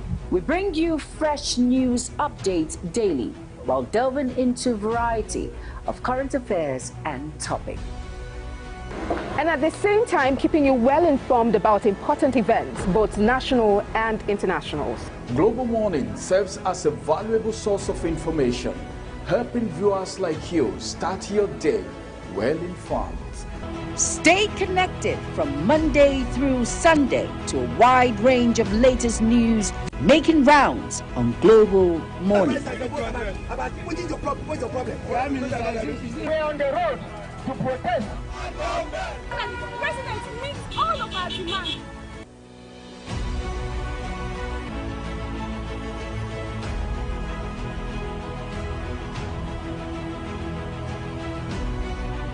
This is Global Morning.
All right, thank you everyone for staying with us on the program this morning. We're just going to quickly walk you through the conversation we talked about a little at the top of the show this morning regarding former South African President Dr. Nelson Madiba Mandela. The person he was, the strong character he built over time, and what made him the figure he had become, and not just across the continent, but also all around the world. At some point, some 15 years ago, somebody had said one of the few biggest events that will happen going into the near future would be the death and burial of Dr. Nelson Mandela, now deceased. But again, we saw what happened. We saw the speeches. We saw some of the things, especially the highlights of the remarks by former U.S. President Barack Obama. Today, Africa and indeed the entire world continue to search for a replacement to fill that vacuum that he has left. But whether that possibility is close or not will be part of the crux of our conversation this morning. I'm joined by someone who has a robust background in governance, development, and policy, and is Maggie Wilson. He also serves as technical or chief technical advisor on development partnerships to Plateau State's Governor. Barrister Caleb Mufwang. We'd like to say a big thank you to you for making our time to be here this morning. Thank you, Uyi. We do not take it for granted. But I want us to start from somewhere, right? Africa is called the rising giant. But then we can't have a conversation really extensively about the continent without the Mandela element, for example. Talk to our viewers as to what the substance of his character was and how that has continued to be very pivotal to conversations about developments on the continent. Thank you, Uyi, for having me this morning, and it's a pleasure to be on Global TV on this very, very unique day to discuss the legacy of someone so many Africans look up to as an inspiration for what through leadership embodies. Nelson Mandela, not just for Africans, I think for the entire global community, embodies a symbol of a leadership that is empathic, one that had to go through, series of scenarios that are uncommon to our shared humanity. But through those very difficult, periods that he went on as a personal, on a personal level, and also for their country, South Africa, you could see a story of resilience. He talked about the story of someone who came, across as so non-vindictive, He was oppressed, yet he came out to forgive those that were aggressors or oppressors, towards him. He was, of course, incarcerated for over 27 years. That's right. Or thereabout, as we all know. And for everyone, you would know that, having been through such very difficult situations and circumstances, it is rare to have, anybody come out of it and still feel a sense of empathy. Not just, for humanity and those that have not done anything to you, but particularly to those who were, seen to have participated fully in such an action. So I keep saying it's uncommon because, again, leadership is a burden. Mandela demonstrated that. He knew that he came, to solve a problem, and he knew that problem, did not just involve those that were on his side, right, but also those that were on the opposing side. So he had to demonstrate a very uncommon characteristics as an individual, and like I said, one that looked at, beyond his resilience as an individual. It was a personal struggle. It was a collective struggle that he was, championing for his people. Yet he came out of it, with so much grace, and compassion, so that is quite rare. That is quite unique, and that is quite, different from what we see as, as a form of leadership that is being demonstrated, even today. It's interesting, Manji, because this is a man who between 1994 and 1999 did just one term as president, even though the door to several terms was open right in front of him. Conversely, look at Africa today. You have this sit-tight syndrome pervading the entire continent. Behind us, just in our backyard, look at Cameroon. Paul Biya has turned 92. He says he wants to remain in office, for example. What could have informed that? Maybe it was a tough decision for the late Mandela to say, I'm doing one term and I'm out of your way.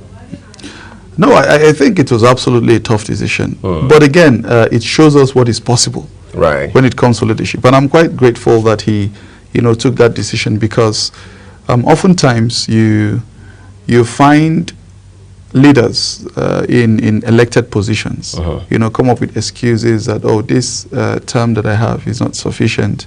I need to go again. I need to go again. Like Paul Biya that you've mentioned, and so many other African leaders. If you want to go that route, we have quite a number of our leaders today that fall within the same bracket, because they feel there's something that they are yet to accomplish, as it were.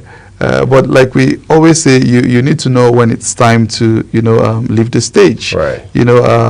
Most probably when the ovation is even loudest. And we've had situations where some leaders have started quite well.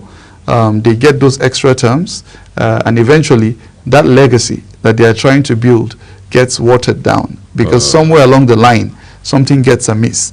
And this is why I said, the qualities that Mandela embodies and even transmitted before he was in office, during the struggle, while he was in office, are quite rare, and uncommon, because he showed that, look, I will come, I need to bring my people together. It's a form of accountability. He was first of all accountable to himself. Right. And I think for every leader it is quite important that you are accountable to yourself. Every leader is surrounded by advisors, by people to work with, because you're as good as your team. But I think one of the greatest advisors you would have as a leader is yourself. You must be able to tell yourself the stark reality when it really matters, to tell yourself, look, I think I am not going the right way. These were the promises I made for my people, and it's not yielding the sort of results that I'm expecting. Probably somebody else has a better idea of how we can achieve or get to that destination. Right. And I think he thought, to himself, that, look, my job was to bring my people to this point. I think I've done it. I am not responsible for taking them to the next, level. And I think that is the point every leader must get onto, and this is the beauty of democracy. That is what strengthens democracy. When you realize that it is all about institutions and not people, and I think the problem we're having these days across the world, not just Africa, is that we're building strong men and not strong institutions. So you find a situation where a leader becomes so powerful and everything around him seems to be untouchable. And at that point, he begins to feel like the society cannot live without his touch or his influence. And this is what prompts, the elongation of tenure by so many leaders, across the continent, because they feel, I have the most superior idea, but times and seasons change. What was happening within the decade between 1990 to 1999 is different from 2000 to 2009. And today, you can see the generations are shifting. Technology is taking place. You have a lot of young people now commanding the world. That's right. So you must be able to understand that I am a leader for a season. And I think Mandela understood that he was a leader for a particular season in South Africa's history. He delivered and he took, the sidewalk. And I think it's quite important for every leader to be able to understand that. Quite incisive. You look at South Africa today. Look at the ANC, for example, one we can confidently call the Mandela's party. At several points, that party has shown that it's now in disarray. Some people say, well, the Mandela element is missing. But look at the country itself. Crime rates are shooting right through the roof, for example. Economic challenges. Then, of course, you don't also want to mention allegations of corruption, some of them even weighing on serving presidents, including, but not limited to Jacob Zuma, for instance. So let's talk about where Nelson Mandela left South Africa and where it is today. Well, this is why, I mentioned that for Nelson Mandela, it was first a personal walk, then it became a collective walk. He understood that it was beyond him as an individual. And he knew that what he had to do for South Africa at the time was to ensure the unity of the country. It also took a lot when it comes to himself having to forgive those that were responsible for the ordeal that he faced. He had to engage them. He was quite, open to even those that criticize him. He listened to them. He thought that those criticisms made him even a better leader, as it were. When you talk about, leadership, I think when we have models like this, again, we're not saying they're all perfect in all that they've done, but they have laid some very important foundation and have shown us what it is, to be a good leader and to be a leader that is transformational. I think it is important that we harp on those good qualities. So what you may see, whether with the ANC or the other political parties in South Africa today, would also be a measure, of the individuals that comprise, the leadership of those parties. It is quite, again, difficult because when we talk about democratic transitions, it is one of the beauties of the world today, where people are afforded the opportunity to express themselves and to choose those that govern them. But I think, again, the institutions that are responsible for our leadership recruitment process, which are the political parties now, the example you've mentioned, have a lot of work to do in terms of recruiting the right sets of individuals, the caliber of leaders that could lead this, platforms. Because again, through democratic transitions, you have to emerge as a leader by popular votes. But before you get to that particular process or whatever preconditions are set in addition to that, you have to be presented on a platform. And that platform provides you whether good candidates, fairly good candidates, average candidates, or those that turn out to be not so good or poor candidates. So I think it is important that we shift our lens to the leadership recruitment process, to ensure that the right sets of individuals eventually, get these platforms, get these tickets to vie for public offices. You know, not just even vying for public offices, but even serving on the leadership positions of these political parties. You know, so I often see a situation where political parties are led by not so the best of us, you know, on the continent. So it is left for those that are considered sometimes, you know, those that are on the streets. Like sometimes we declare that, oh, because they have the energy, they have the wit, they have the, you know, the resilience, they have the, we automatically classify them as having the characteristics of providing the right set of leaders.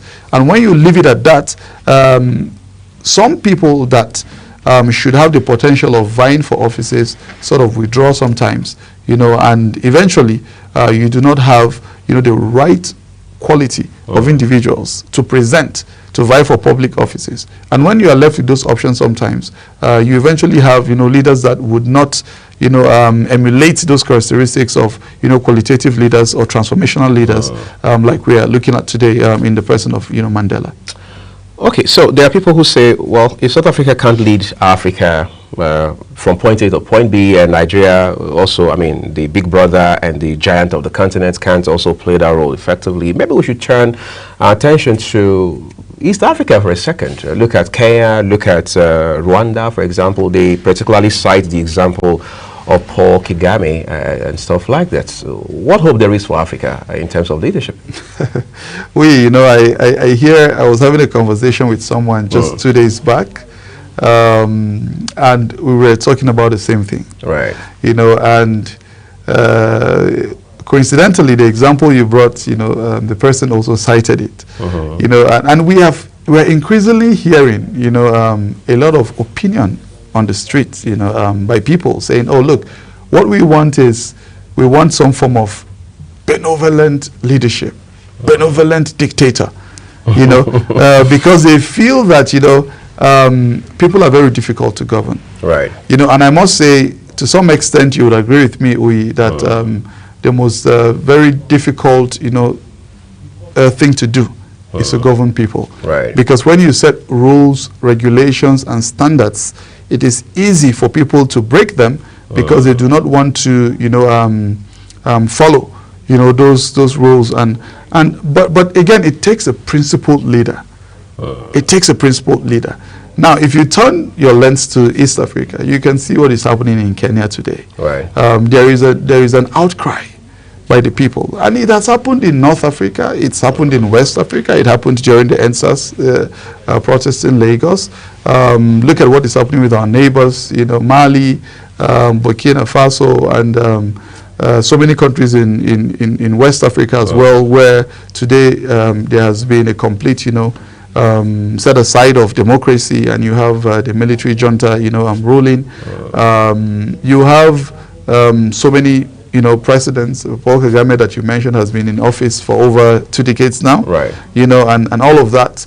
And when we are talking about the ideals today of transitional leadership, as fantastic as what Paul Kagame has achieved in Kigali, I think it is important that he looks at also building the next generation of leaders. You know, because you stand a risk of what you've just mentioned earlier in your last question, where you have a Mandela walking away, and even the party that he brought to limelight, you know, today are having difficulties. And leadership transcends more than an individual. And this is why I most times do not want to speak about an individual, no matter how impeccable your qualities or your characteristics are. And I want to focus on the institutions that you've built. Right. So I think the policy direction, you know, of government should be one that builds our institutions, our public institutions. Starting with the political parties are very, very important in a democracy. You know, we must strengthen them. We must support them.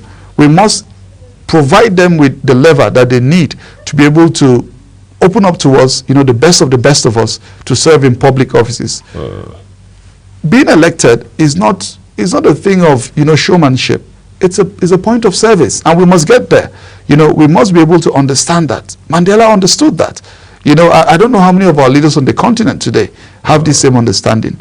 You know, not so many, I dare say. And like I said, the leader goes not just himself, but even the team that he surrounds himself. But you must be able to sometimes advise yourself, when you feel that the advice or the work that your team is also undertaking on your behalf is not going in a particular direction. Now, I believe that we've mentioned Nigeria, South Africa, Kenya, and so many countries like that, on the continent have been looked at as frontliners, and have all it takes to serve as a model of what a new Africa, should be.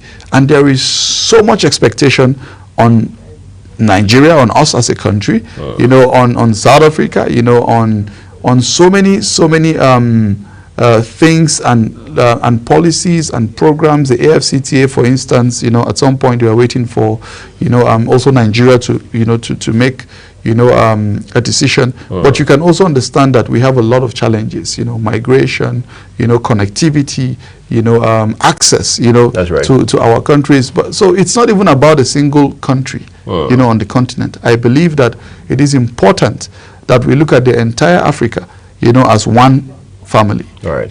Sometimes we laugh when we say some people from the global south do not understand. When you tell them you're going to Africa, right, they say, oh, they assume it's one country. We laugh because we also love our identity as individual countries, but I think it is important that we find ways of ensuring that we connect better, like it's done in America, like it's done in Europe. You see that access is very easy. Trade is easily facilitated.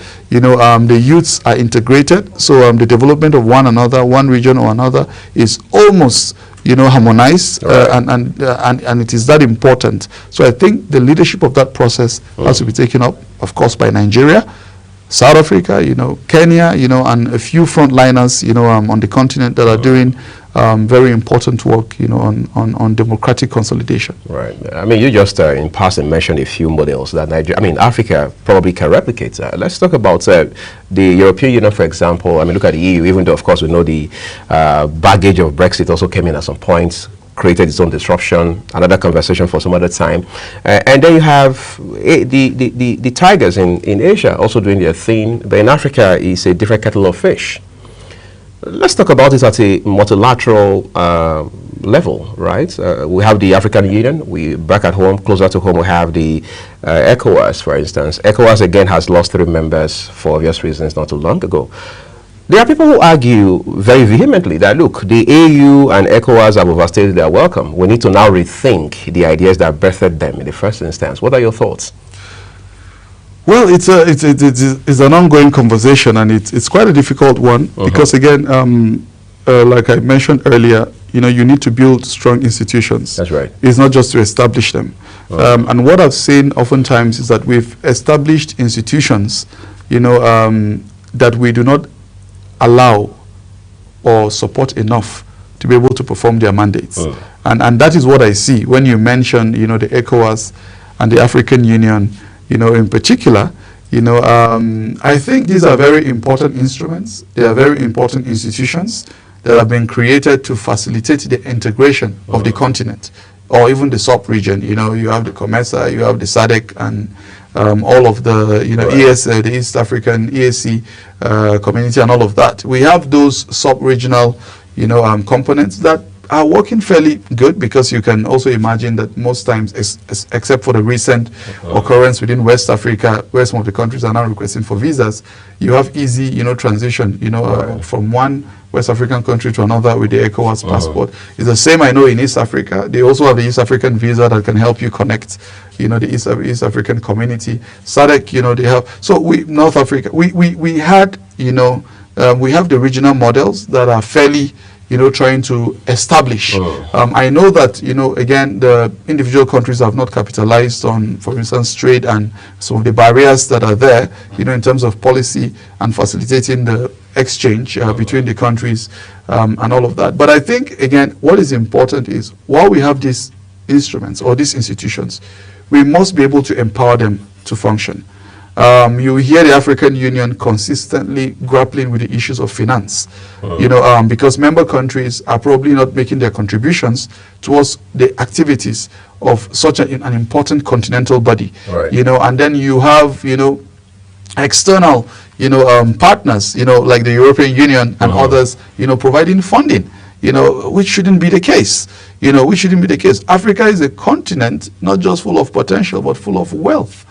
We know we have so much wealth from our natural resources, the gas, Senegal, DRC, Nigeria, crude oil, and we have quite a lot of resources. We are quite wealthy, but we must be able to look at our economic redevelopment as a continent. Once we do that, we would not be grappling for issues of finance in Africa. We've had these conversations over time. We are looking for fair trade. We are looking for better rates, for, even financing from, global, the Bretton Woods institutions and all of that. That shouldn't be the case. So I think we must have an introspection, as a continent, as we must sit down and tell ourselves the honest truth. How do we facilitate better, our integration as a continent? Beyond the agendas 2063 that we've put forth. Do we have to wait for 2063? I believe Africa can be changed in 10 years, in a decade. We have countries that have done it. We have models. You've mentioned the Asian tigers.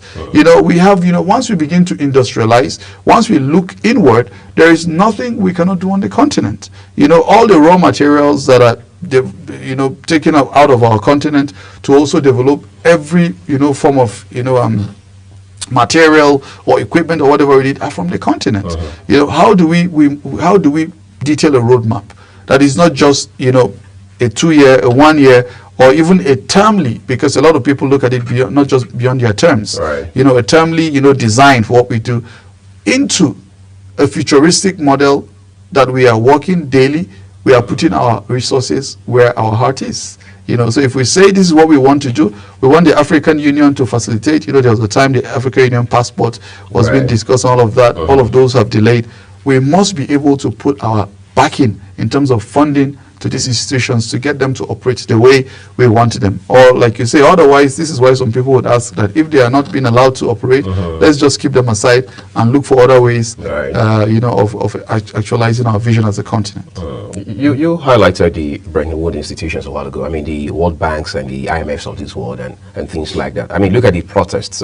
Maybe we should say series of protests that took place last year in Kenya. I mean, the whole of Nairobi was alight for the wrong reasons. And this year there was a 1-year commemoration, and we saw how many lives were lost. Let's not even mention the economical setback that came with that event, as I'd like to call it.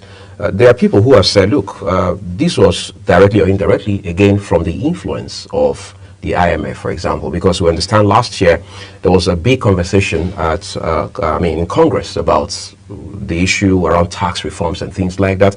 And the same people, the bulk of the supporters who had thrown their weight behind President William Ruto, also came out to say, look, we're not backing you on this one, and things like that. I mean, it just again highlights how much of influence these institutions have on African continent, whether it is giving aid or Africa going to, cap in hand to beg for this or beg for that every other time. I mean, going to the UN General Assembly to beg, coming on down, as former Vice President Yemi Osinbajo would say, and things like that. At what point do you see Africa, and what action will lead to that point where the continent is severed from the apron strings of the West? I think sometimes we over-exaggerate, again, the issues of, because you hear people say, Africa has been underdeveloped by, or how you've read the books on how Europe underdeveloped Africa, and all of that. And to be honest, I think we are making a lot of excuses. I think so, because this has been going on for decades. Where every year in, year out, we have leadership failure. And what we do is we just look for a very convenient, victim and place, those. A lot of these institutions bring advice. Like I said, the resource gap that we talk about sometimes, they try to step in, and it's a business model, and if they look at it, even though a lot of countries are contributing to these, finances, because whether you say they are, we are all members of these institutions. Our countries are members of these institutions, contributing. So if you don't understand that you are a contributing member, and if you want to make demands on better deals, or better concessions, then you place it, when it gets there. You have to treat yourself as a partner, You know, and not as someone, like you said, who comes cap in hand, you know, looking for aid or looking for, you know, some form of, you know, handouts. You know, our leaders must get to understand that, you know, they have that responsibility for the people, you know, and whenever you are vying for office or whenever you are being elected, you are elected to turn the tide. And if this situation has been ongoing for so many times, and permit me to say, I love when I hear some presidents, when they campaign, say, oh, I'm putting my country first. I think sometimes when people get it, you know, they begin to agitate. You know, you can see the U.S. president, when he was coming, he said, put America first. And he started, and people were saying, oh, you know, you can't take away the South-South cooperation or diplomatic relations. It is an instrument that connects the entire world. So whether you appreciate it or not, I think it makes the world a better place, where you can be able to connect from Africa to Europe, to the United States, to Asia, you know, and other, you know, parts of the world. You know, it is important. That difference that we have makes the world a unique place and makes it important for us to continue to learn from each other. So I wouldn't even advise that, oh, you disengage, you come in, you know, and just create your own system. But I'm saying you must also be able to design your own system of independence, you know, where you can redevelop yourself away from what is your perceived, you know, oppressor, or, you know, or limitation, as it were. You know, and this is why I talked about financing earlier. You know, we can be able to finance our own development as a continent. You know, we had conversations on, oh, you know, managing our resources, transforming them from crude oil. You know, and I was talking about, you know, I recall during the Ukraine-Russia war, you know, eventually gas supplies were down. A lot of European countries were now coming to negotiate with Senegal, you know, and some of our neighbors, you know, and we have others that need it around. We have other countries. So imagine if we're able to facilitate, again, neighbor to neighbor relation between one country to another. What do you have as comparative advantage? What do I have, you know, as comparative advantage? You know, and we move from West Africa to East Africa. I did mention connectivity is a huge challenge. You know, sometimes before you connect to one African country, you have to go to Europe or go to the Middle East and then come back. Circle back to Africa. You circle back to Africa. So we must look at these issues, you know, that poses a limitation, and that is a huge barrier for trade, for our businessmen that want to be able to trade from one country to another.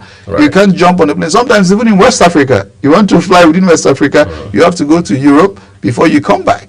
If you want to go to Madagascar, most times you have to go to Lisbon in Portugal before you come down to Madagascar. And that has implications that are economic and otherwise. Absolutely. It has a lot of implications. So we must be able to look at these.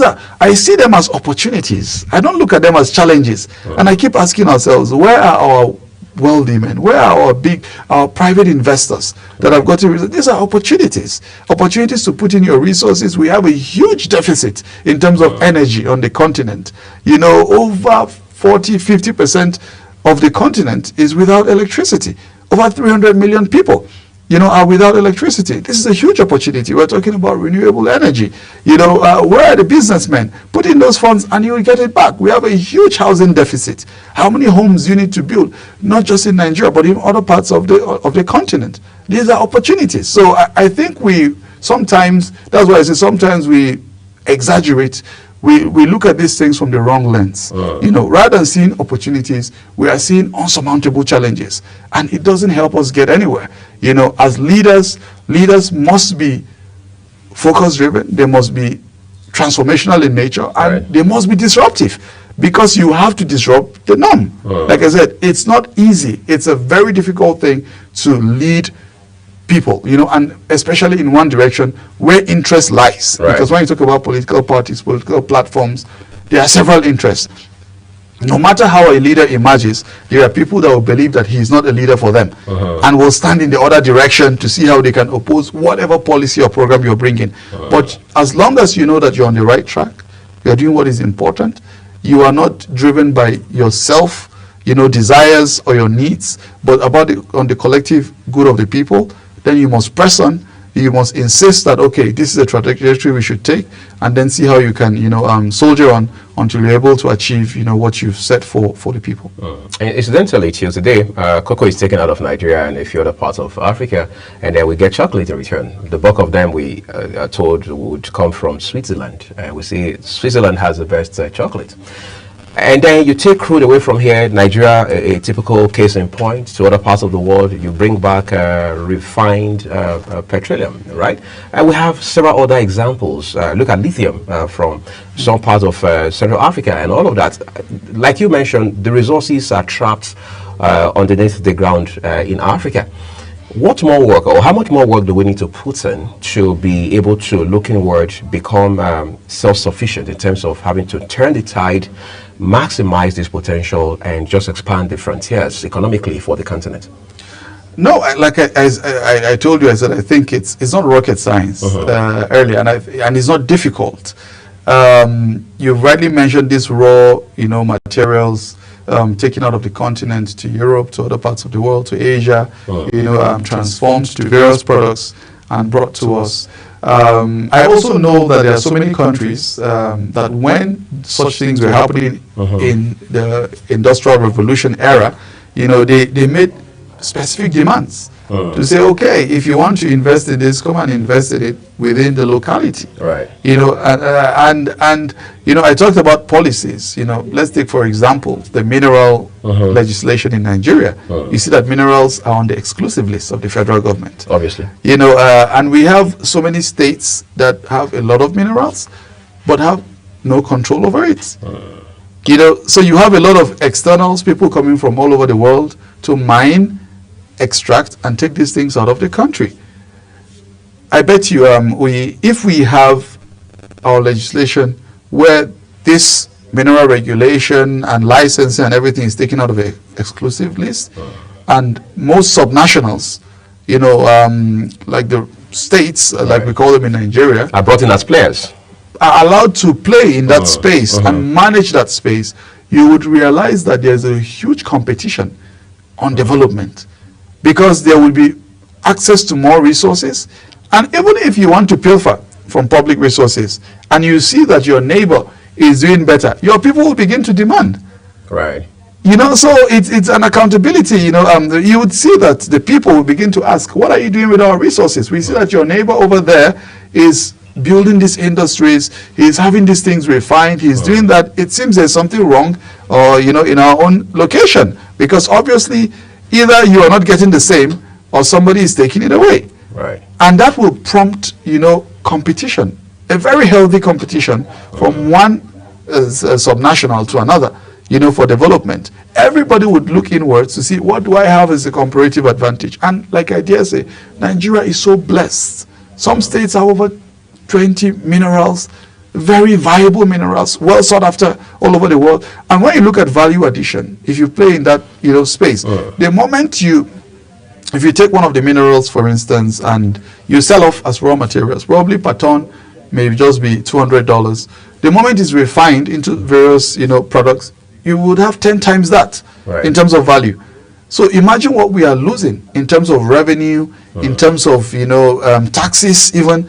That could help to boost, since that is a major source of, income, even across the world. We are losing all of that if companies are not, established there.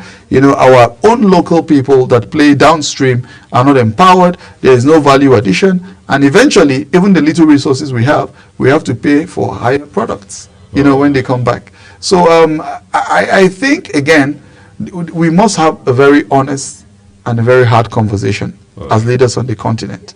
We must sit back to say, look, enough is enough of the excuses we are making. There is no rocket science to these things.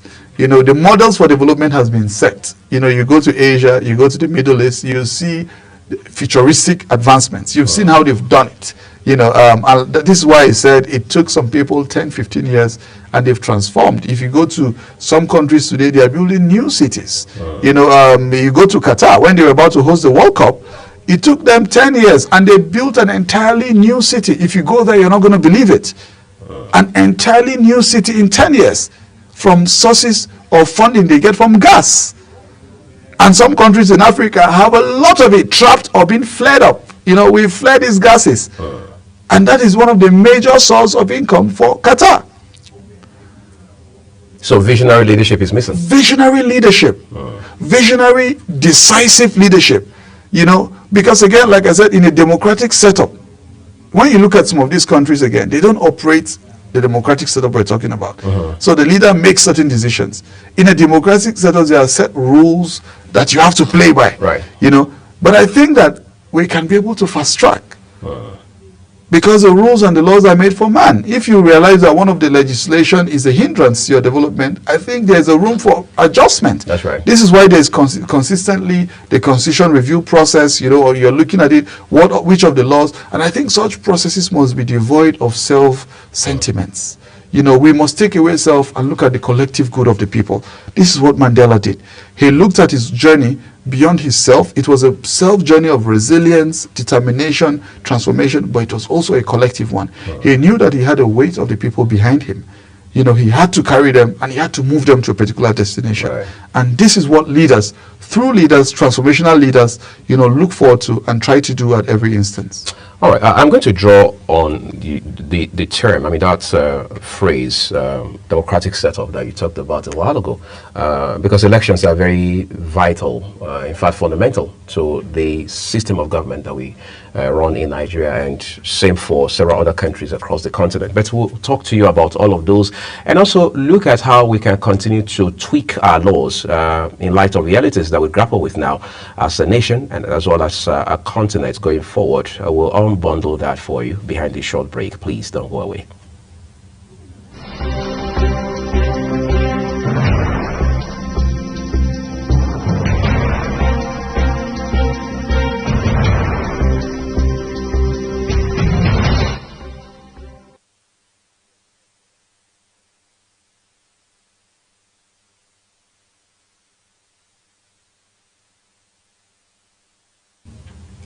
You know, when U.S. President Donald Trump lost election just before this term, I mean, of course, he lost to Joe Biden, and there was the hula baloo, as we say, about the outcome of the election. Of course, he and a handful of some sort of hardline Republicans did say that, look, Donald Trump won this election, Democrats were just shortchanging Americans, and so on and so forth. But beyond that, there were people who said, look, the American electoral system and indeed the American democratic practice or culture is such a way that compromise is near impossible because of what they've built over time. Of course, there's no perfect system anywhere in the world.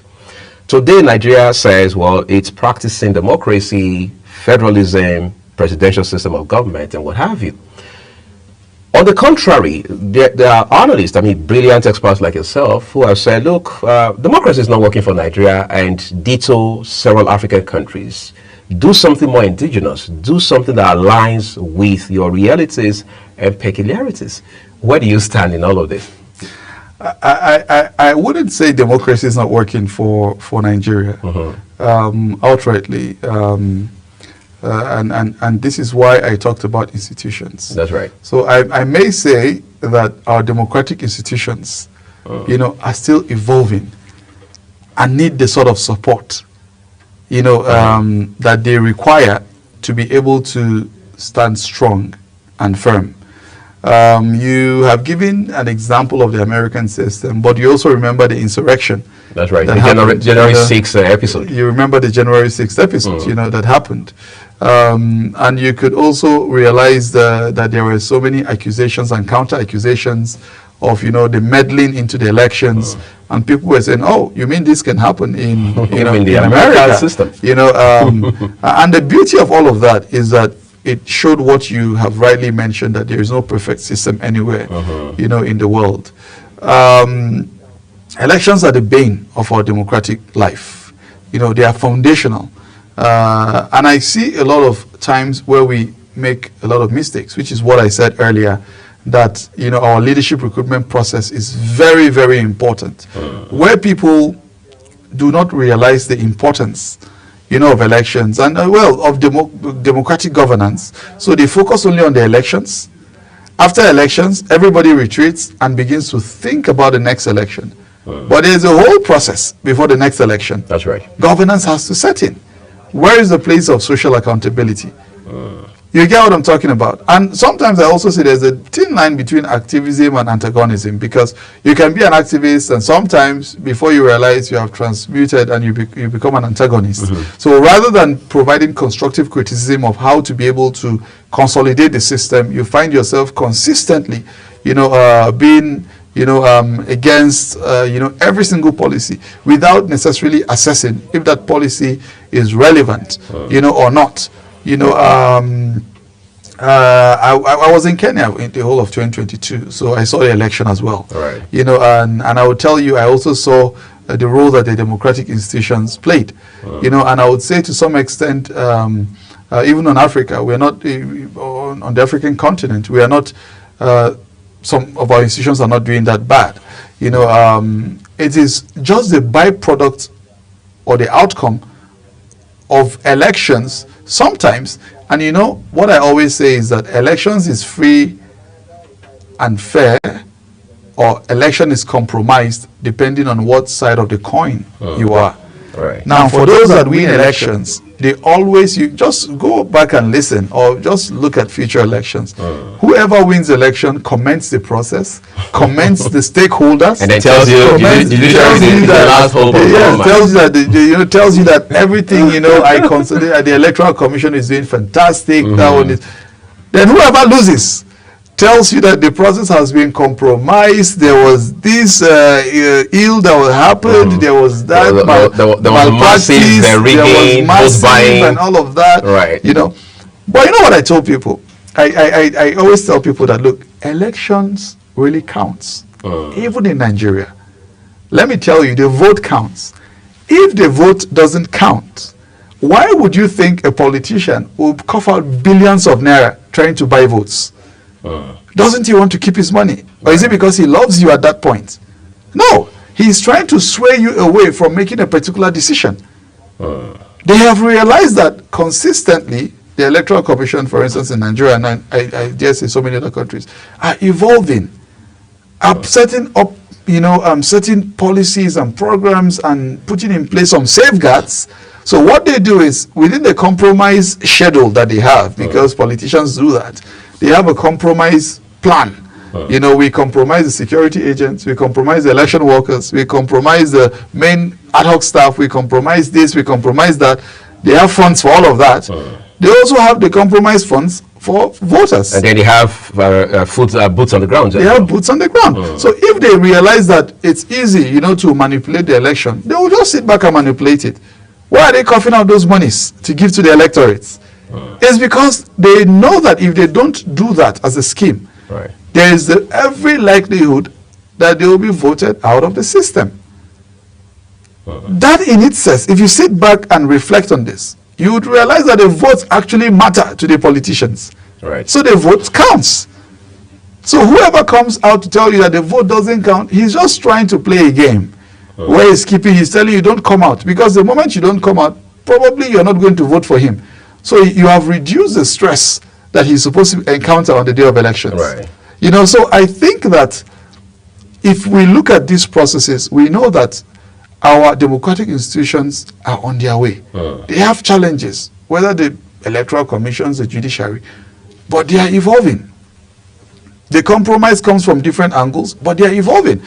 We have had some fantastic judgments. You mentioned the judiciary, from the judiciary. We've had some not so good and unpleasant, judgments. But when you look at them, at some point where some are perceived as not being,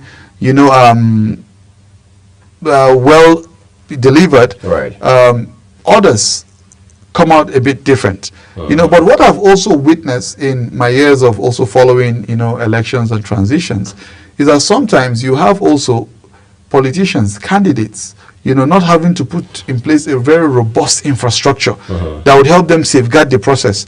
And after they lose an election, they draw up accusations, or they go to courts and establish judicial processes without substantial evidence that can help them prove their cases beyond reasonable doubts. And like the law always says, I'm not a lawyer, but the lawyers say that the law is not speculative.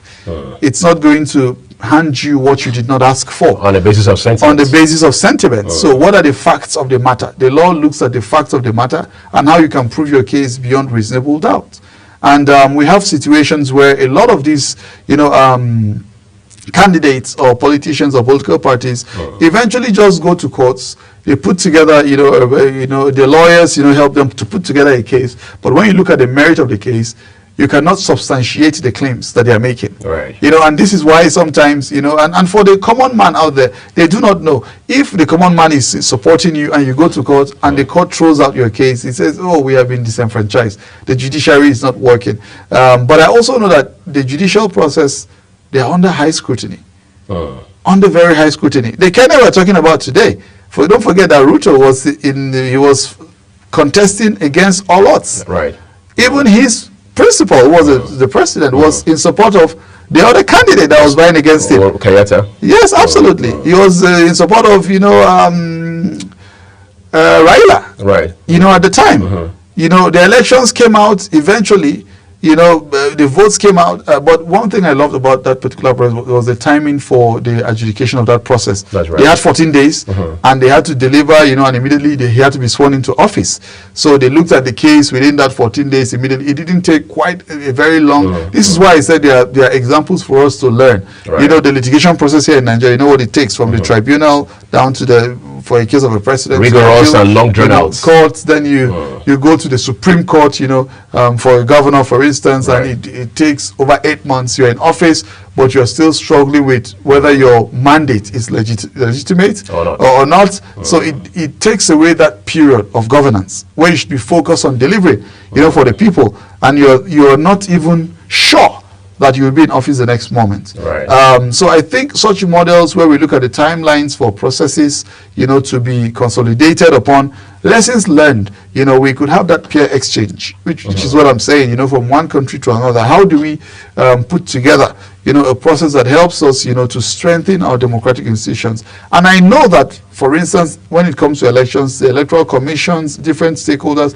they go around the continent on peer learning missions. That's right. right. And I'm pretty sure a lot of examples have been taken from one country to another, and I know for sure, because I supported a lot of democratic development programs based on elections, and I know that even the INEC Beavers is a semblance of what is being done in Kenya, and so many other countries. They learned those lessons, and picked them and put them together, to be where we are today. Let's make Nigeria a front burner example. You talked about reforms. Our electoral process evolving and all that. Of course, since 1990, Odate was saying timelines of development, improvements and all of that. We're seeing Beavers, we're seeing the Carrier, even though the Carrier too came with its own challenges as expected with every piece of technology and things like that. But there are also now ideas by way of reforms that are being proposed. For example, there's the proposition that, the president should be stripped of the power or the latitude to appoint INEC chairman. And then add to that, we have state electoral commissions dispersed across this country today. But again, it is now being proposed that that power should be taken away from the state governors and handed squarely to the Independent National Electoral Commission. Is that the way to go, or are we just boxing the air? Well, I would say that what we have today, again, I think is because Nigeria is a federating unit. That's right. Like we all know. So while you have the national institutions, the federal institutions, you also have the sub-nationals that in their own sense have their own sort of independence to do what they need to do. So whether you are looking at, what is the, I think the reforms that are being proposed, quite a number of the reform propositions, are quite good. However, when you look at various questions, you just mentioned the president being stripped of the power and being handed to other institutions. Who even appoints the other institutions if you look at it in the other end? Yeah. You get what I'm talking about, right? So some people raise those questions, forgetting that the approval for some of those institutions, is it not the NJC, the National Judicial Council that people are proposing? Where do their approvals come from? Who approves the members of those council. So it's similar. And this is why I'm talking about accountability. Leadership is all about accountability. You know, so you can propose all forms of, you know, programs, all forms of institutions. We can continue to replicate institutions, develop them, fund agencies and all of that. But what we need is the foundational element is that we need every leader. I'm not talking about only an elected leader, appointed leader or whatever, you know, right from the communities, you know, once you're elected a leader, because that is where it starts, you know, from the student union, where you are the student union leadership, to a community leader, to a traditional leader, to then, of course, appointed leaders, you know, to those that are brought in to serve in different capacities. Wherever you are as a leader, you must be able to embody, you know, one that lives above board, you know, in terms of standards, in terms of principles. You know, we must have leaders that showcase, you know, characteristics that are above, you know, par, you know, to what people would expect. That is one way that we'll be able to have, you know, these institutions becoming better.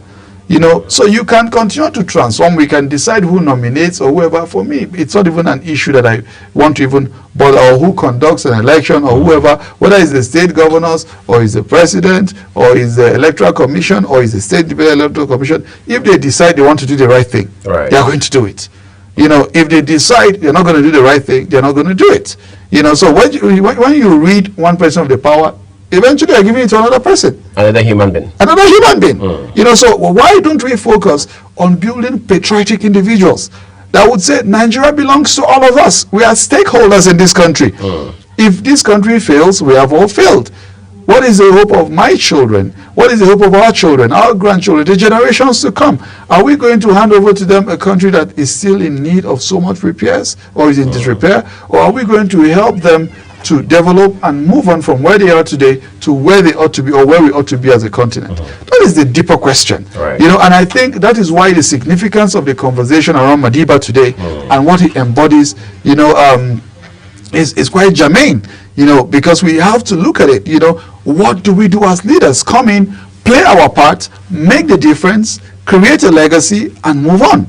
Madiba is no more today, but his legacy still lives on all over the world. He's a reference, again, for resilience, for a leadership that did not say, oh, I have to be here for another term, I have to leave here because I'm looking at the perks of office and all of that, you know, I have to do this, I have to do that. He embodied that, you know, and said, no, I should live a life that my people can be able to. And let me tell you, such lives that such leaders live, you can see them walk on the streets without fear of anything. Because rather than being afraid that people would mob you, you know that people would protect you. You don't need to even go about and say, oh, I am being, you know, oh, I have all this, you know, paraphernalia all around me. You know, and that is the leadership that we should promote.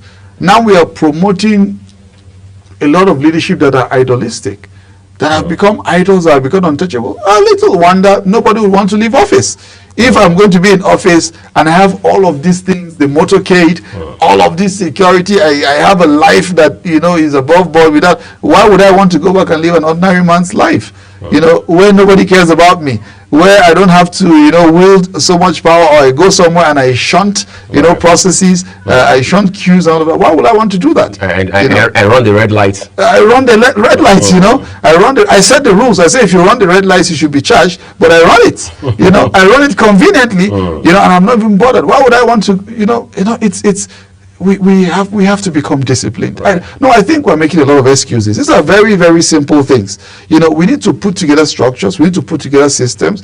We need to begin to channel our resources where we want them to go. You know, if it's infrastructure, let's focus on it. Let's see how we can put infrastructure that would outlive us. You know, that would outlive us. Contracts of projects, roads, schools that would be there for another 50, 100 years without you having to come back to look at them. That way, we don't keep issuing contracts year in, year out, because we are, you know, working substandard. You know, and I think it's quite important that we look at that, you know, and the lessons that a visionary like Madiba has left for us today must guide us every day. A lesson of empathy, a lesson of accountability, right. a lesson of social justice, a lesson of forgiveness. We have leaders that have refused to forgive those that have ruled before them, you know, and they come in and it's a witch hunt. You know, you keep going after those that are there, you know, and it rids your people of good governance. When you should focus on developing your people, you are there, you know, just chasing after things that are probably not, you know, right. And I think we must go above that if we want to be able to deliver meaningful development, you know, for our people.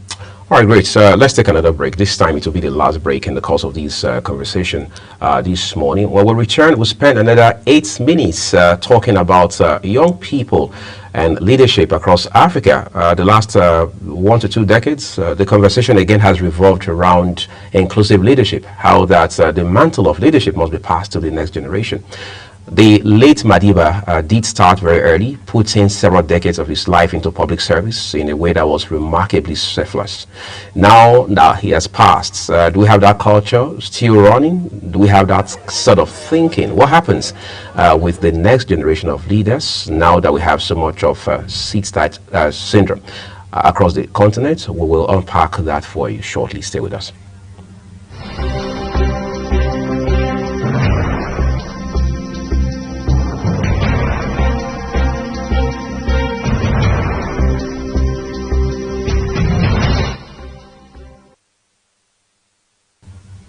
Let's talk about young people across this continent. In fact, it's needless to say that the continent is blessed with smart, forward-thinking young people, whether you're talking about them in tech, in health, innovation, whatever it is. I mean, we have them in all of these ecosystems. But then it will appear most of them, sadly so, won't even touch politics or public service with a 1,000-foot pole. That's a bit of a disconnect, a very important one. But how do we find a way to reconnect and then make the next generation of leaders to understand that there's nothing wrong with public service, even though that perception has been warped the entire time? Yes, I think you cannot take away the place of orientation, reorientation, and reorientation. You cannot, you know, belabor, you know, over stress, you know, the issue. And like you've rightly said, a lot of young people would not want to touch, you know, leadership, you know, with a 1,000-foot pole because they believe that politics is dirty. Right. A lot of young people believe that, you know, politics is not for the faint-hearted. You know, there is this description, it's funny, you know, that they believe that politics is for comrades. So you must be, you know, of a particular, you know, feat, you know, physique, disposition. Maybe wear brown before, you know, yeah, you know, and all of that. And like I keep saying, become an activist before you are. Right. But you know what, I want, there's one quote I've always made, you know, to encourage, you know, my fellow young persons. I say, look, with politics, all of us are politicians. Ultimately. So either you play politics or politics plays you. You know, the choice is yours. You know, and what we've had with a lot of the young constituency is that politics has been playing the young people.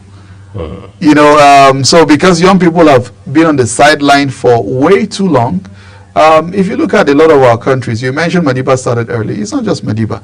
A lot of reformists for all of our African countries started early. All of them that have changed the trajectory of our countries. Until today, a lot of them are still the ones at the corridors of power. Look at our people in Nigeria today. The Gumworks, all the rest, the Zeeks, the Awolowas and all the rest, a lot of them started early, Murtala and all the rest. They started very early, in their 20s. Some of them were 27, some of them were 29 when they were holding this country forth. Today, a 27, 28-year-old has not even understood where his direction is. It's the same for so many other countries. So many. A lot of the founding fathers of a lot of our countries started quite early. But we have a situation today where even a 40-something-year-old, even a 50-something-year-old man is a youth leader. Meanwhile, the global definition of the youth, in fact, the Nigerian youth policy stipulates the age from 15 to 29 as a youth. Right. So as you are Uyi today, now you're not a youth.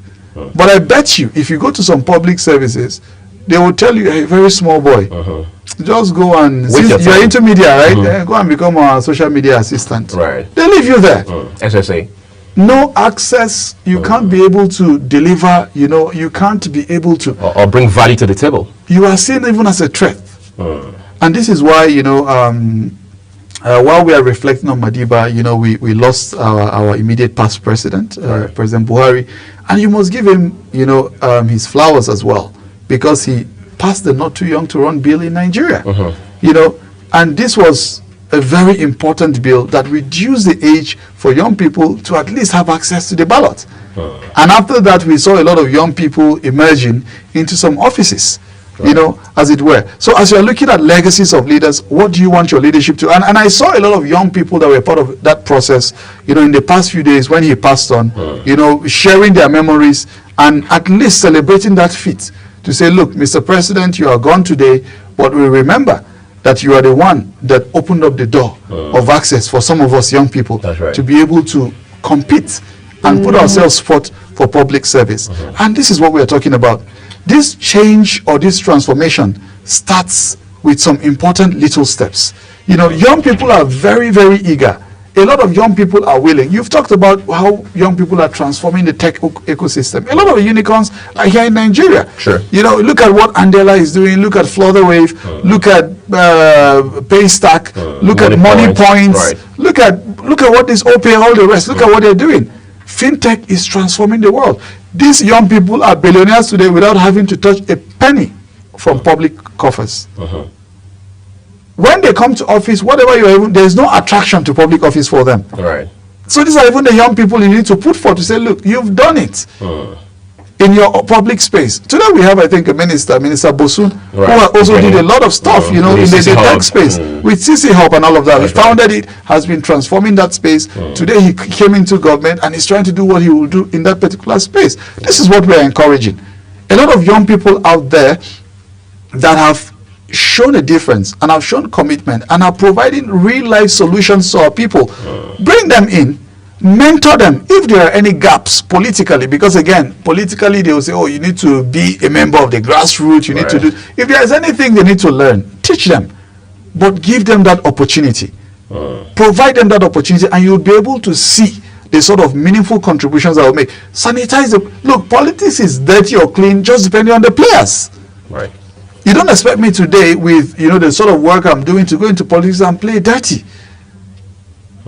Today I advise, you know, the governor of Plateau State, and thankfully for him, I'm not here to talk about him since we're talking about global, but he has brought in a lot of young people in governance. At that level. Giving me this opportunity to be one of his principal advisors, you know, and he listens. You know, when we speak, he gives the opportunity, he sends a lot of things my way to say, oh, Manji, you have a look at this. What do you think about this? You know, and I'm not just an addition to the numbers. Like you have other people probably saying, oh, we are struggling. I have access to him. I see him as needed on very important issues. I am a critical player in that particular space. And this is what I think a lot of transformational leaders ought to do. You must be able to find a platform to replicate yourself. If you feel you are the best that the country has to offer, why not find other people and train them so that when you are not there, because again we are forgetting the human nature factor, where tomorrow a president died in office. We have the former Yar'Adua. He had a lot of vision in that little time that he did, but he passed on in office.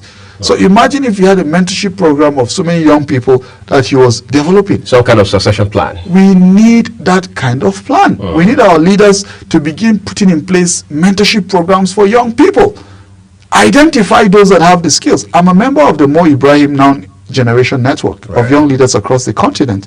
Mo Ibrahim, we just had a convergence in Marrakesh last month, you know, and we have a lot of young Africans. I'm telling you, it's a rich network of those that are finished from Harvard, Oxford, doing lots of things at the World Trade Center, African Union, The Hague, different places across the world, you know, coming. And if you see the quality of that particular network, I'm telling you, if these young people are allowed to go and govern their countries, you will see a huge difference. But like you said, a lot of them see politics as very dirty, see politics as very slimy, do not want to taint the sort of legacy that they're building for themselves. And this is where we need the mentorship and support from the older generation. You've done it before. You're able to contribute. Please kindly identify the young people that have these talents, provide them the room, and allow them to be able to deliver. Do not bring them in as mere posters and stifle them. Right. Because that also happens. There are some young people that will be given very critical positions, yet they cannot make operational or administrative decisions. Because they are constrained. Because they are constraints. You find people pulling up all sorts of demands, and I must say again, the politics we play in Africa is quite difficult because social services are probably inadequate. Right. You'll find out that once you put yourself out for public service, the entire social service or social protection that people require comes back to your table, and you are expected to fund them. And a lot of young people, besides those that are doing quite well in their private life, those that are building themselves for leadership, do not have those resources. So if you do not allow them to breathe, and you're trying to, request every single day, they give you this, they give you that, they make available monies here and there that they do not have, then you sort of push them away. And they decide to say, look, I'd rather go back to my private life and do what I need to do and allow it. And because there's so much demand, there's so much expectation, and sometimes it overwhelms the young people. But I believe that young people must continually ensure that we put our best foot forward. Let's identify the best of us. We may not all be in office. We are not all electable. I heard, Amina say that a few days ago. She considers herself appointable and not electable. We may not all be electable, but let's put our best foot forward for those that want to be electable. Let's give them all the support that they need. And then for those that would be put in other strategic positions, let's give them the support. Rally around them, provide advice for them, and see how they can succeed. Because the more they succeed, the more the space is being opened for so many of us. I'd like to say a big thank you to you. Thank you, Manja Wilson, for coming on the program. We appreciate that. I've been talking with someone who is a specialist in the field of governance as well as development, and all of those issues around policy. And today is a principal technical advisor on policy matters to the governor of Plateau State, His Excellency Barrister Caleb Mufwang. A young person also showing the way to other young people to realize that they can have a niche for themselves as well as add value in ways that are significantly remarkable. We continue to celebrate the life and times of our own former dear President Muhammadu Buhari, as well as extend that same spirit to one who had led on the continental and indeed global stage, talking about Nelson Mandela, who again has been a factor across the world in terms of what sterling leadership should be like. This is the point where we're taking a break, everyone. When we return, Jumai and myself will draw the curtains on today's episode of the program. Please stay with us.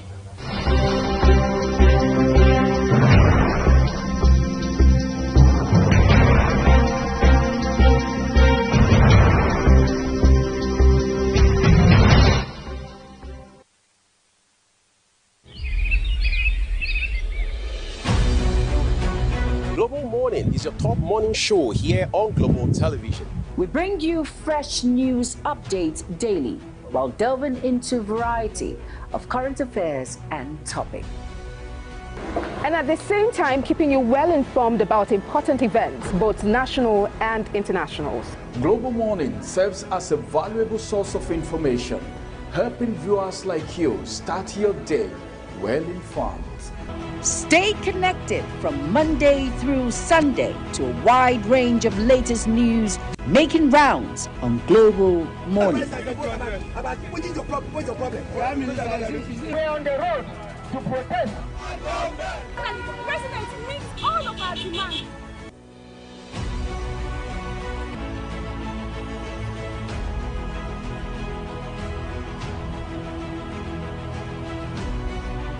This is Global Morning.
All right, very interesting conversations there, talking about the life and times of Nelson Mandela and all of that encompassed. Right. But at this point, we have to draw the curtains on Global Morning, this beautiful Friday morning, TGIF. And at about this point, remember, all the views of our guests is based on their own judgment and, of course, their own opinion and views. It's not any of Global Television. I am Jumai Manson. Thank you all so much for being a part of the program. And with my amazing, fantastic, nice capped, nice glasses, amazing, I already wears natives. Another person, Dan. My name is Zoya Gofude. We're always delighted to know that you spent the last 3 hours with us here. Have a big weekend ahead of you. Bye-bye.